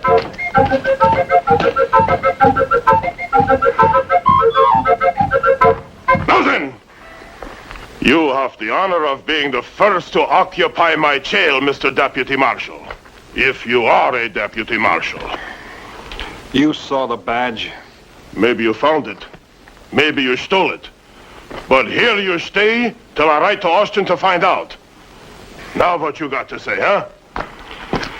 I think you're out of your mind. Eh? I think you're loco. Nuts. So, we find out who is loco. My fine young smart aleck. We find out who is nuts. Find out. We find out who's loco and is not loco. We find out. This is the end of all the years of hard work here in this wonderful country. This is the end of everything. Maybe they will send Papa to prison for locking up the marshal. Heidi, your own papa you would wish in prison? Only long enough so Kurt and I could get married yet. And you could live with us until he got out. How sharper than a serpent's tooth is a thankless child. So, you wish your own father in prison so you can marry that good-for-nothing commoner. You, the daughter of a baron. But, Papa, we were engaged already before Cousin Rudolph died. Rudolph was only second cousin. Second schmecken, the title passed to me. You should be proud. I would rather be happy. And I was real proud of you when you were just plain Bill Ritter, the best blacksmith in the country. You think it's fun to be baron?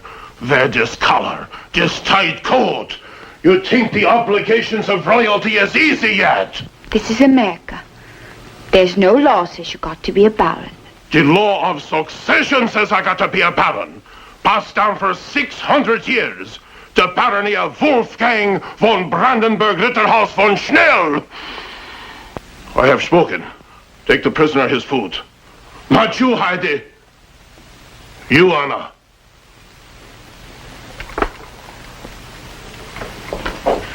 So you see, Marshal, it wasn't something I wanted to do. I'm a soldier, and a soldier's got to obey orders. You were obstructing justice. You threw down on me with that gun of yours. That could be a very serious offense. It wasn't loaded. Look. I don't keep a cartridge in it, ever. Some army. Oh, here comes Mrs. Ritter. I got to get back to my post.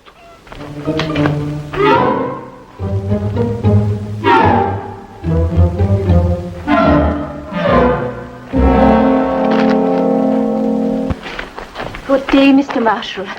I brought you some lunch. It's very kind of you, Mrs. Ritter.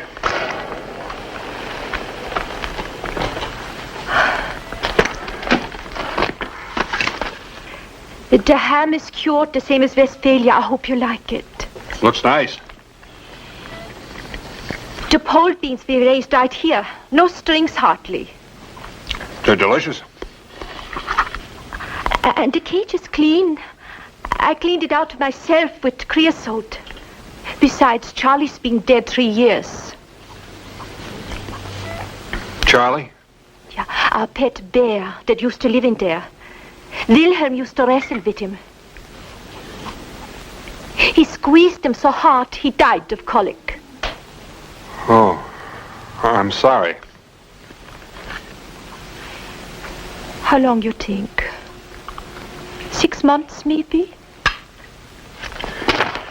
He's gonna keep me locked in here 6 months? Ach, lieber Himmel, no. No. I mean, how long will Papa be in prison for locking you up in Charlie's cage? Oh, well, I don't know. Locking up a federal marshal's a pretty serious offense. Even with very good food? Tonight I make strudel with custard sauce. Why don't you talk to that husband of yours? Then he was a plain blacksmith, Mr. Marshal. He would listen to me. But now, since he got to be a baron, he listens to nobody. Nobody. I see. It's like the responsibility of being royalty all of a sudden has gone to his head. How long has he been a baron? For nearly 2 months now.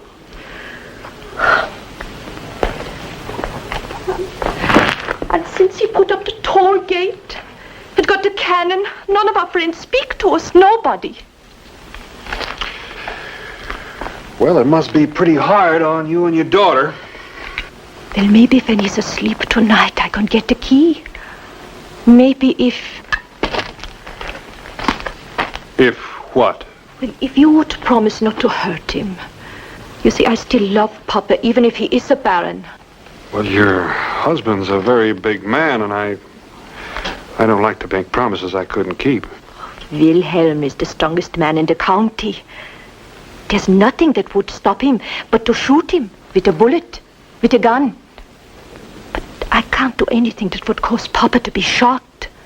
Yeah, well, I know how you feel, Mrs. Ritter, but I'm afraid I couldn't... You can't promise. Yes, ma'am, that's it. Well, I'll try to think of something, Mr. Marshall. Yes, ma'am, you do that. I'll be right here in Charlie's place.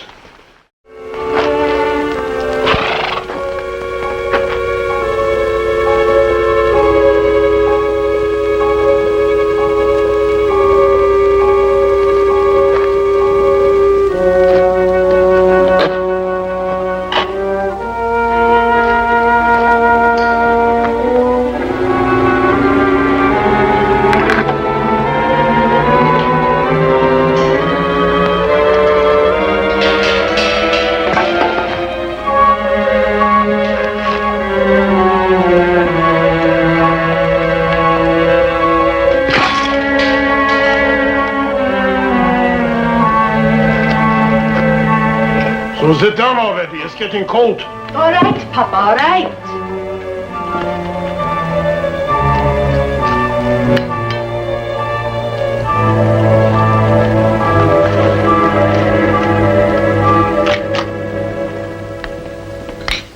You're putting enough food for 2 men. What are you trying to do?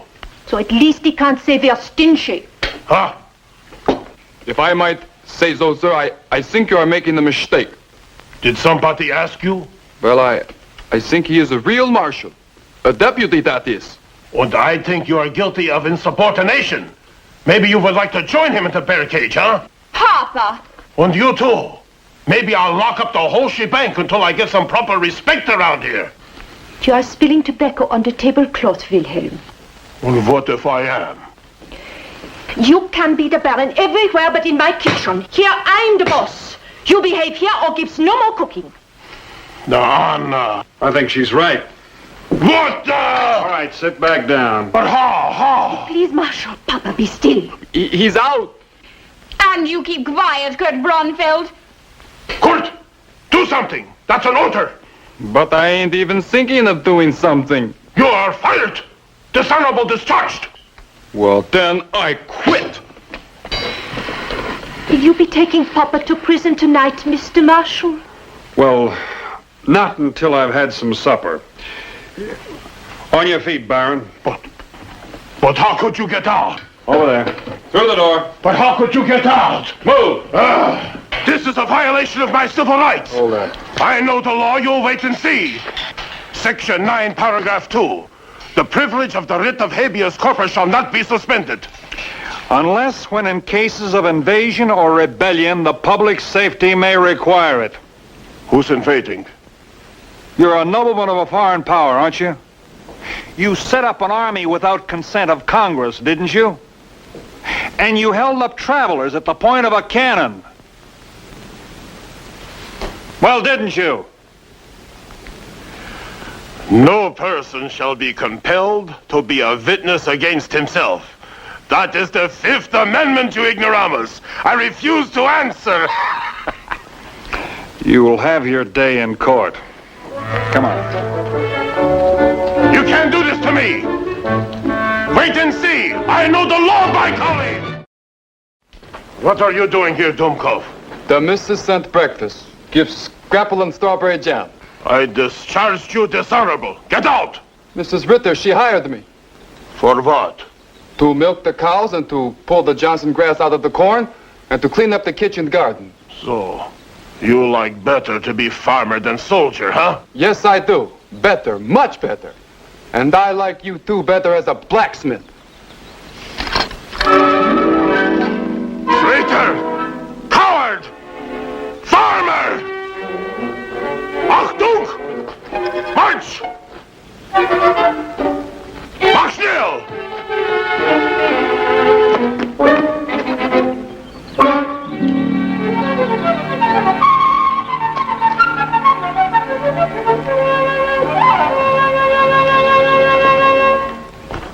Well, Baron, your troubles are over. So, you found it in the Constitution like I said you would, huh? You can keep your title, your toll gate, and your cannon. I knew it. All the time I knew it. Unlock this door. And you can take your title, your toll gate, and your cannon, and you can go back to Germany and stay there. But I don't like it in Germany. I like it here. According to the Constitution, you forfeited your United States citizenship. That's a lie. Show me, show me. Right here. Article 1, Section 9, Paragraph 8. Read it. No title of nobility shall be granted by the United States, and no person holding any office or profit. I can read. Holding any office of profit or trust under them shall, without the consent of Congress, accept any present emolument, office, or title of any kind whatever from a king, prince, or foreign state. That means me? That means you. But I want to be an American. You don't act like that. You act like you want to be a baron. I didn't be a baron on purpose, Dumkov.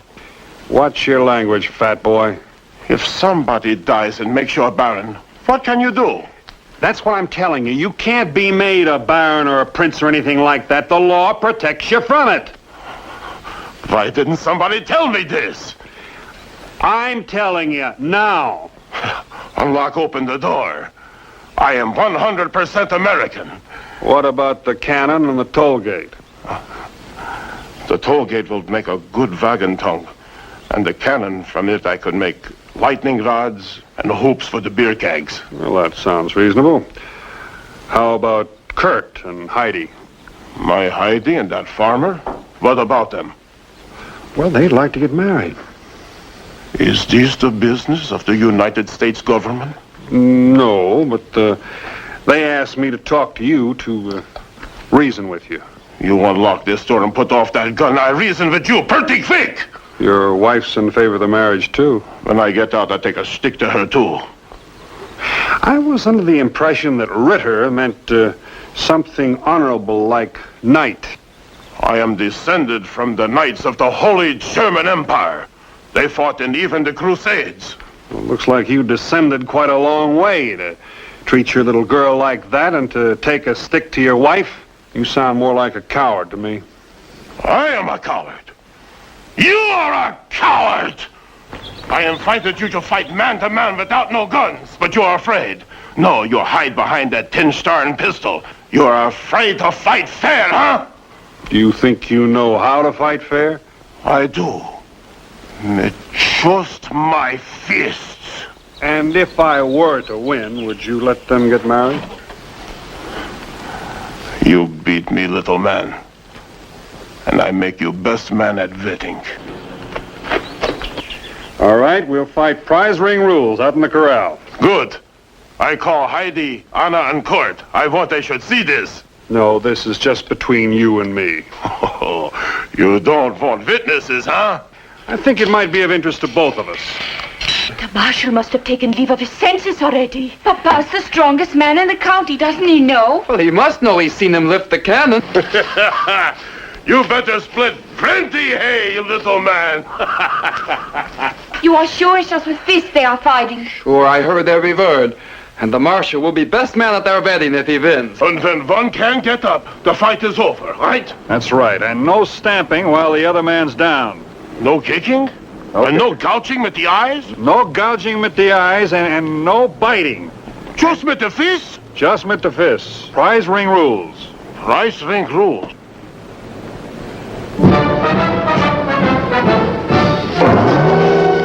Papa!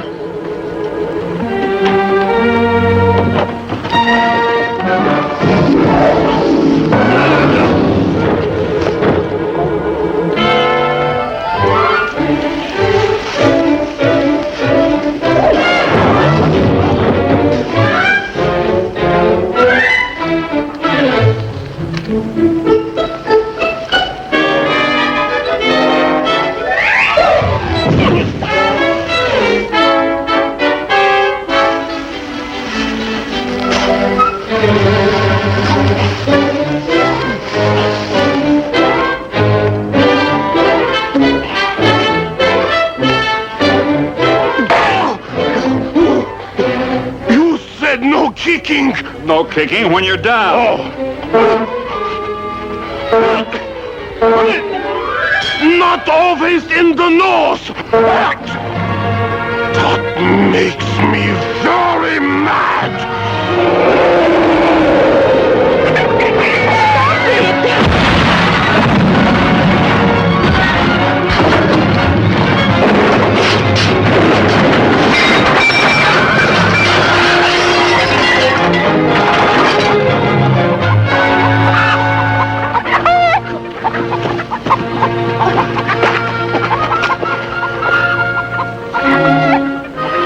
had enough, Marshal? Yeah, guess I have. You're a pretty good man yourself, Marshal. Much obliged. Come on, we got hot water and Annika in the kitchen. Come.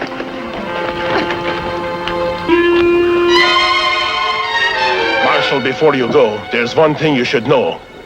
You almost had me licked. No. Yeah. My wind was gone. Oh, what's this? Just a little lunch, so you won't be hungry. It's a long journey to St. Marcos. Well, it's very nice of you, but... Take it. We got plenty. Well, thank you. That's very considerate. Maybe you come to the wedding. The wedding? Papa said yes. Yeah. Well, good for you, Papa. Maybe I will at that. Well, goodbye. Goodbye.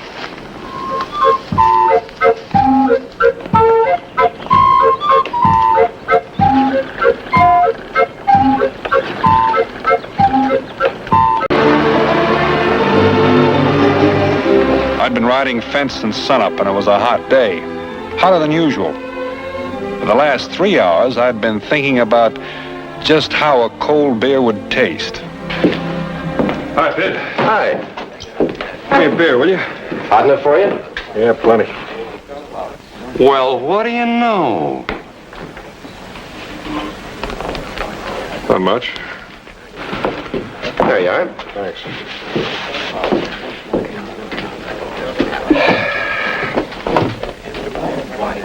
Say, what's his name? Vin Bonner.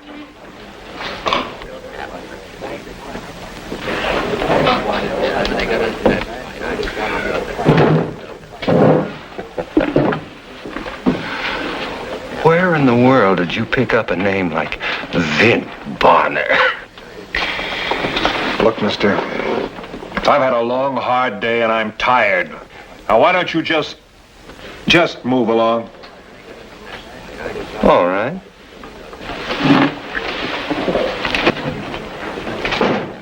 That's the way you want it.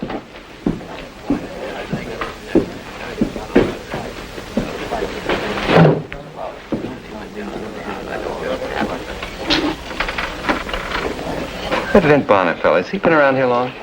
Oh, several years, on and off. Well known? Everybody knows Vin Bonner. Why? Oh, no reason.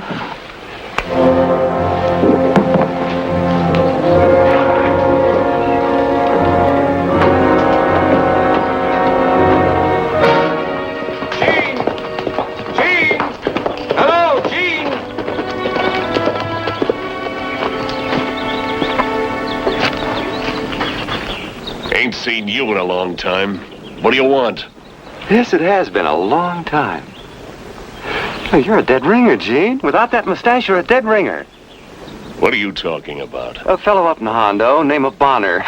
Vin Bonner. Never heard of him. Did you come through Laredo on your way? Oh, yes, I did. Now, this Bonner... Did you hear anything about the El Paso stage robbery? Well, nobody has the slightest idea who did that. They said there were only a few $100s in the strongbox. $225. 3 passengers. Woman was kind of pretty. I could never kill a woman. Woman can identify you as quick as a man. When you hear what I have in mind... Of course, that was when the whole thing started. I didn't give it much thought at the time. Or even when he came back to town about 3 weeks later with the sick man. Looks like something real drastic happened to that fellow. Hope it wasn't smallpox. A couple of wing feathers from that bottle of ancient owl, my friend. And a couple of short beer chasers. There. There you have an example of man's triumph over disaster, gentlemen. Although grievously burned when a kerosene lamp exploded, it's not necessary for him to suffer the pangs and punishment of a burning thirst. Of course. My friend and patient would like to buy drinks for the house, gentlemen. Sheriff, Vin, what'll it be? Small beer. I'll have the same. Thank you. To your very good health and early recovery, sir. Well, permit me to introduce my patient, Mr. Eugene Baroda of Marfa. I'm Dr. Nicholas Dawson, same city. We're on our way north to a hospital in San Francisco where Mr. Baroda will undergo treatment for burns. We've elected to stay in your fair city for a few days while my patient recovers his strength. Windy fella, ain't he? I'm Miles Seacamp. I run the King Hotel right next door. Well met, Mr. Seacamp. Perhaps you can arrange suitable accommodations for us. Sure can. Right this way. Sounds a little loco to me. It takes all kinds. Now, you just sign right here. Let's see. Here. There you are. Room number 8, end of the hall, right in the corner. Do you have a back stairway? My patient is a bit nervous about fire, naturally. Oh, naturally. Gotta have a back stairway, else he couldn't go out the back, huh?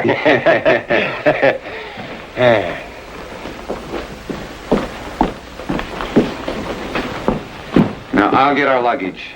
You go on upstairs, rest yourself.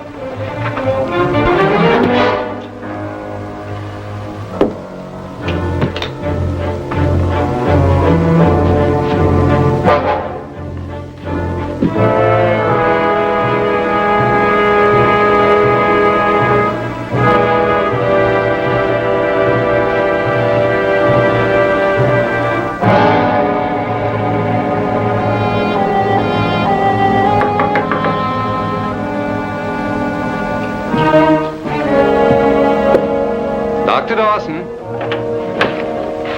Well, was I right or was I right, huh? Like looking in a mirror. It's like taking candy from a baby. Taking candy from a little girl baby. One that's fast asleep at that.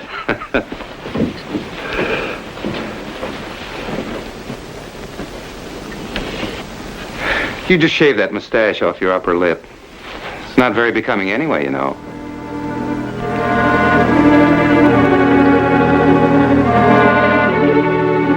Oh, that is incredible.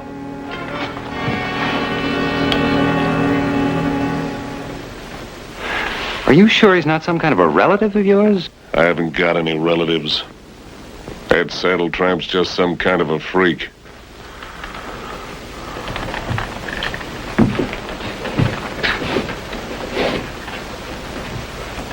No. No, he doesn't walk quite like that, and he holds his mouth differently. Don't try to tell me what to do. I just want you to talk like him and look like him and act like him.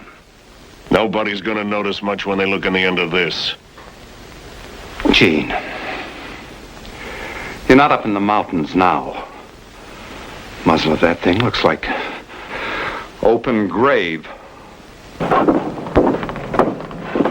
Now, you just sign that paper and forget about it till you sell your stock. That makes $325 total, Vint. You saving up to get married or something? Not me. Just try it sometime. It's not half bad. Guess you're right. How is Millie? Fine. The kids? Growing like Johnson grass and eating like timberwolves. Baby's got 3 new teeth already. No fooling. No fooling. Word of honor. All in front. Give Millie my regards. So long, Mr. Newcomb. So long, Vint. Say hello to Charlie McCadden. I'll do that when I see him.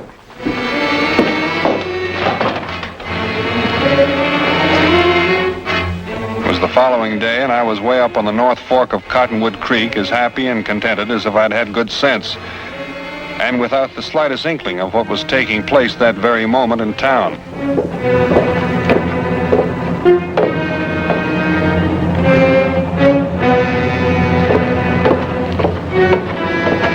Hi, Vint. Hi, Vint. Hi.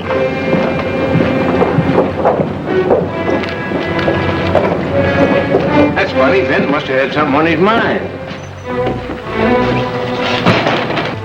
Vint? Hello, Vint. Taking the day off? Fill this up. No silver, just greenbacks. This is your idea of a joke, Mint. It's in bad taste. Fill bad taste. This is no joke. Have you been on your mind? Fill this up like I said. Greenbacks.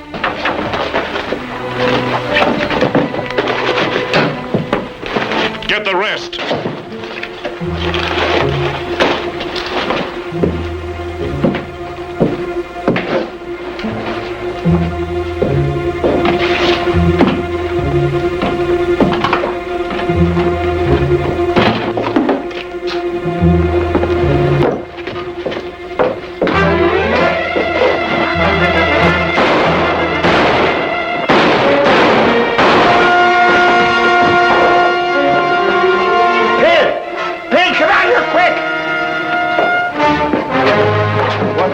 Bonner just held up the bank and killed Arch Tatum. Bonner? Don't stand there wasting time. Go get the sheriff. Hurry before he gets away.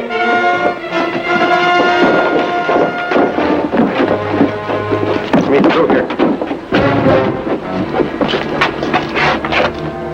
You better go home and lay down. Your face is gray as ashes. I'll be all right. Sheriff's over at Standish's.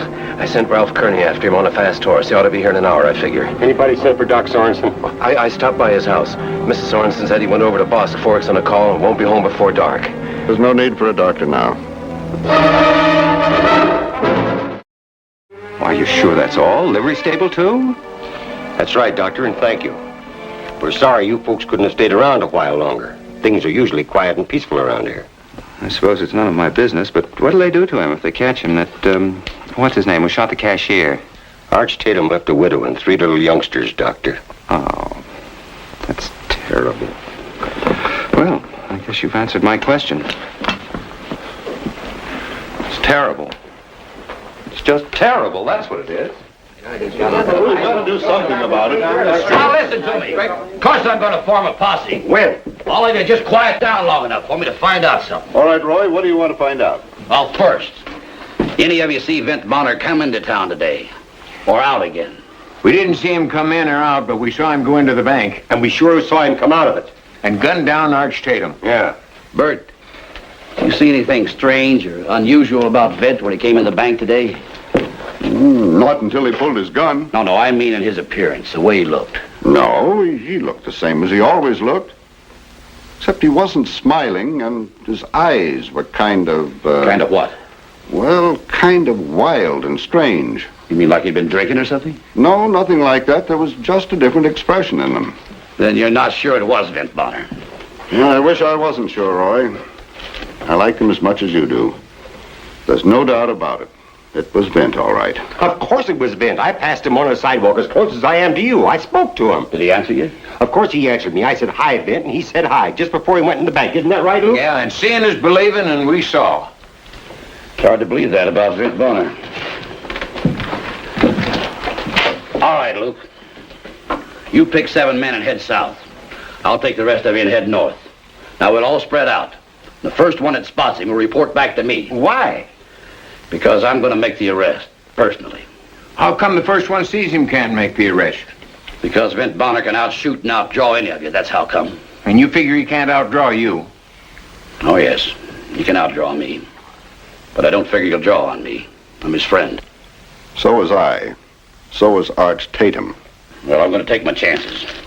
Anyway, that's the way it's going to be. All right. You're the sheriff, at least until next election. Yeah, at least until then. Let's go.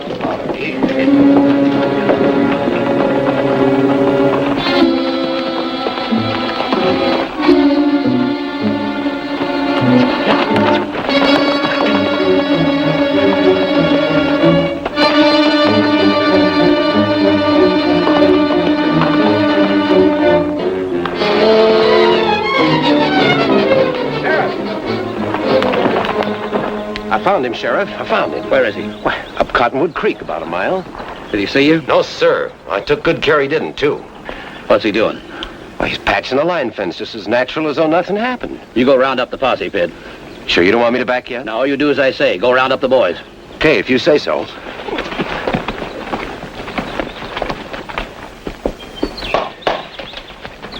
Well, hi, Sheriff. What are you doing away from the Oasis? Oh, just thought I'd take a little ride, see what I could see. Well, there's nothing up here but the scenery and me, of course. How are you feeling? Fine. Why? You call that wire tight? Well, sure, it's as tight as a fiddle.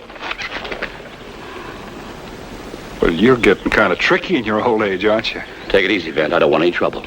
All right, Sheriff, I'll go quietly, but tell me something. Why are you practicing on me? Not practicing. I've got to take you in. What are you talking about? They say you robbed the bank today and killed Arch Tatum.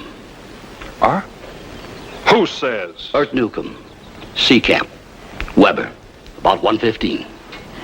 Well, I don't care what they say. I've been right here all day. All alone? Of course. Well, I don't know what to think. But this is for sure. I'm going to see that you get the best doctor and lawyer in the country. Doctor? What's the matter with you, Roy? You think I'm loco or something? What else could it be, Vint? I know you wouldn't do a thing like this if you were right. Now, look, I've had just Please, about... don't make this thing any harder for me than it already is. I'm your friend. I don't care what happened. Go get your horse. You didn't do it. It was your twin brother. Since I haven't got a twin brother, it's got to be someone else. Someone who looks like... Say, Roy. Yeah. You know that fella Dawson, the one who calls himself a doctor? Has that patient with the bandaged face. What about him? Well, I saw him over at the saloon about 3 weeks ago. He thought he knew me. It could have been someone else. Why don't we take a look at that man with the bandaged face? About your size and build. You could be right. He could be a ringer. That's right. Get him. He left town right after the shooting, heading north. Well, then you better head south toward the border. I can't leave here now, Vince. I can't leave you alone in this jail. Well, I'm not going to break out. No, but somebody might break in. What do you mean? Feelings have been running high, Vint.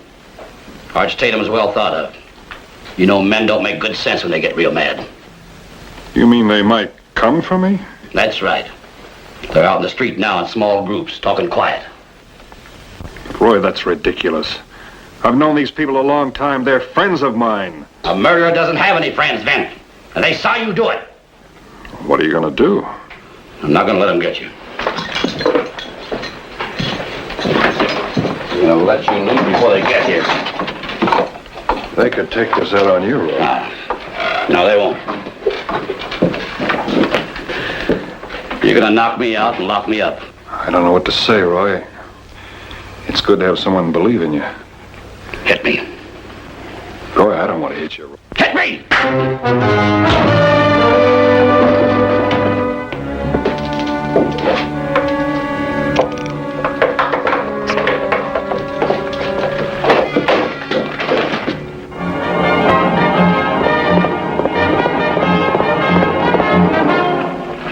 You better keep that bandage on, Gene. You gotta wear it until your mustache grows out again. I don't gotta wear it to sleep. It itches. Doesn't itch as much as a rope will if they catch up with you. I know, that's the beauty of this. They're off chasing this Bonner fellow. By now, they've probably caught and lynched him.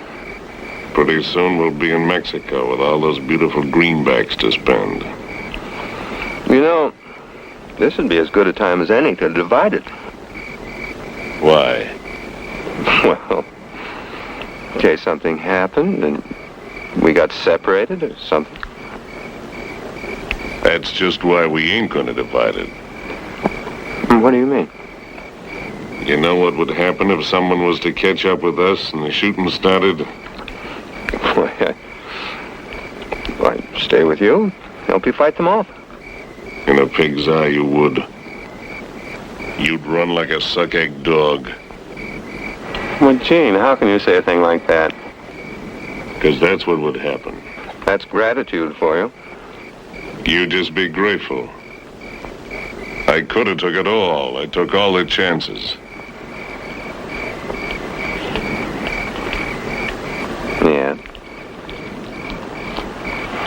I guess you did at that. I'm not worried. I know you'll do right by me. Good night, Gene.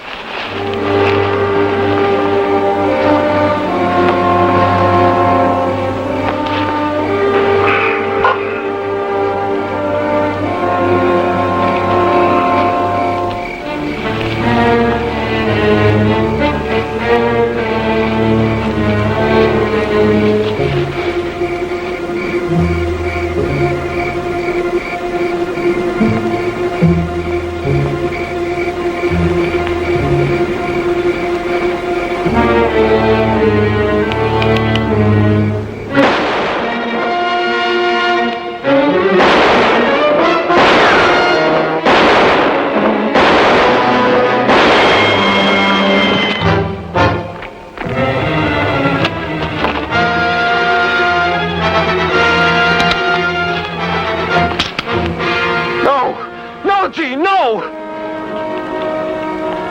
No! No!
Nervous.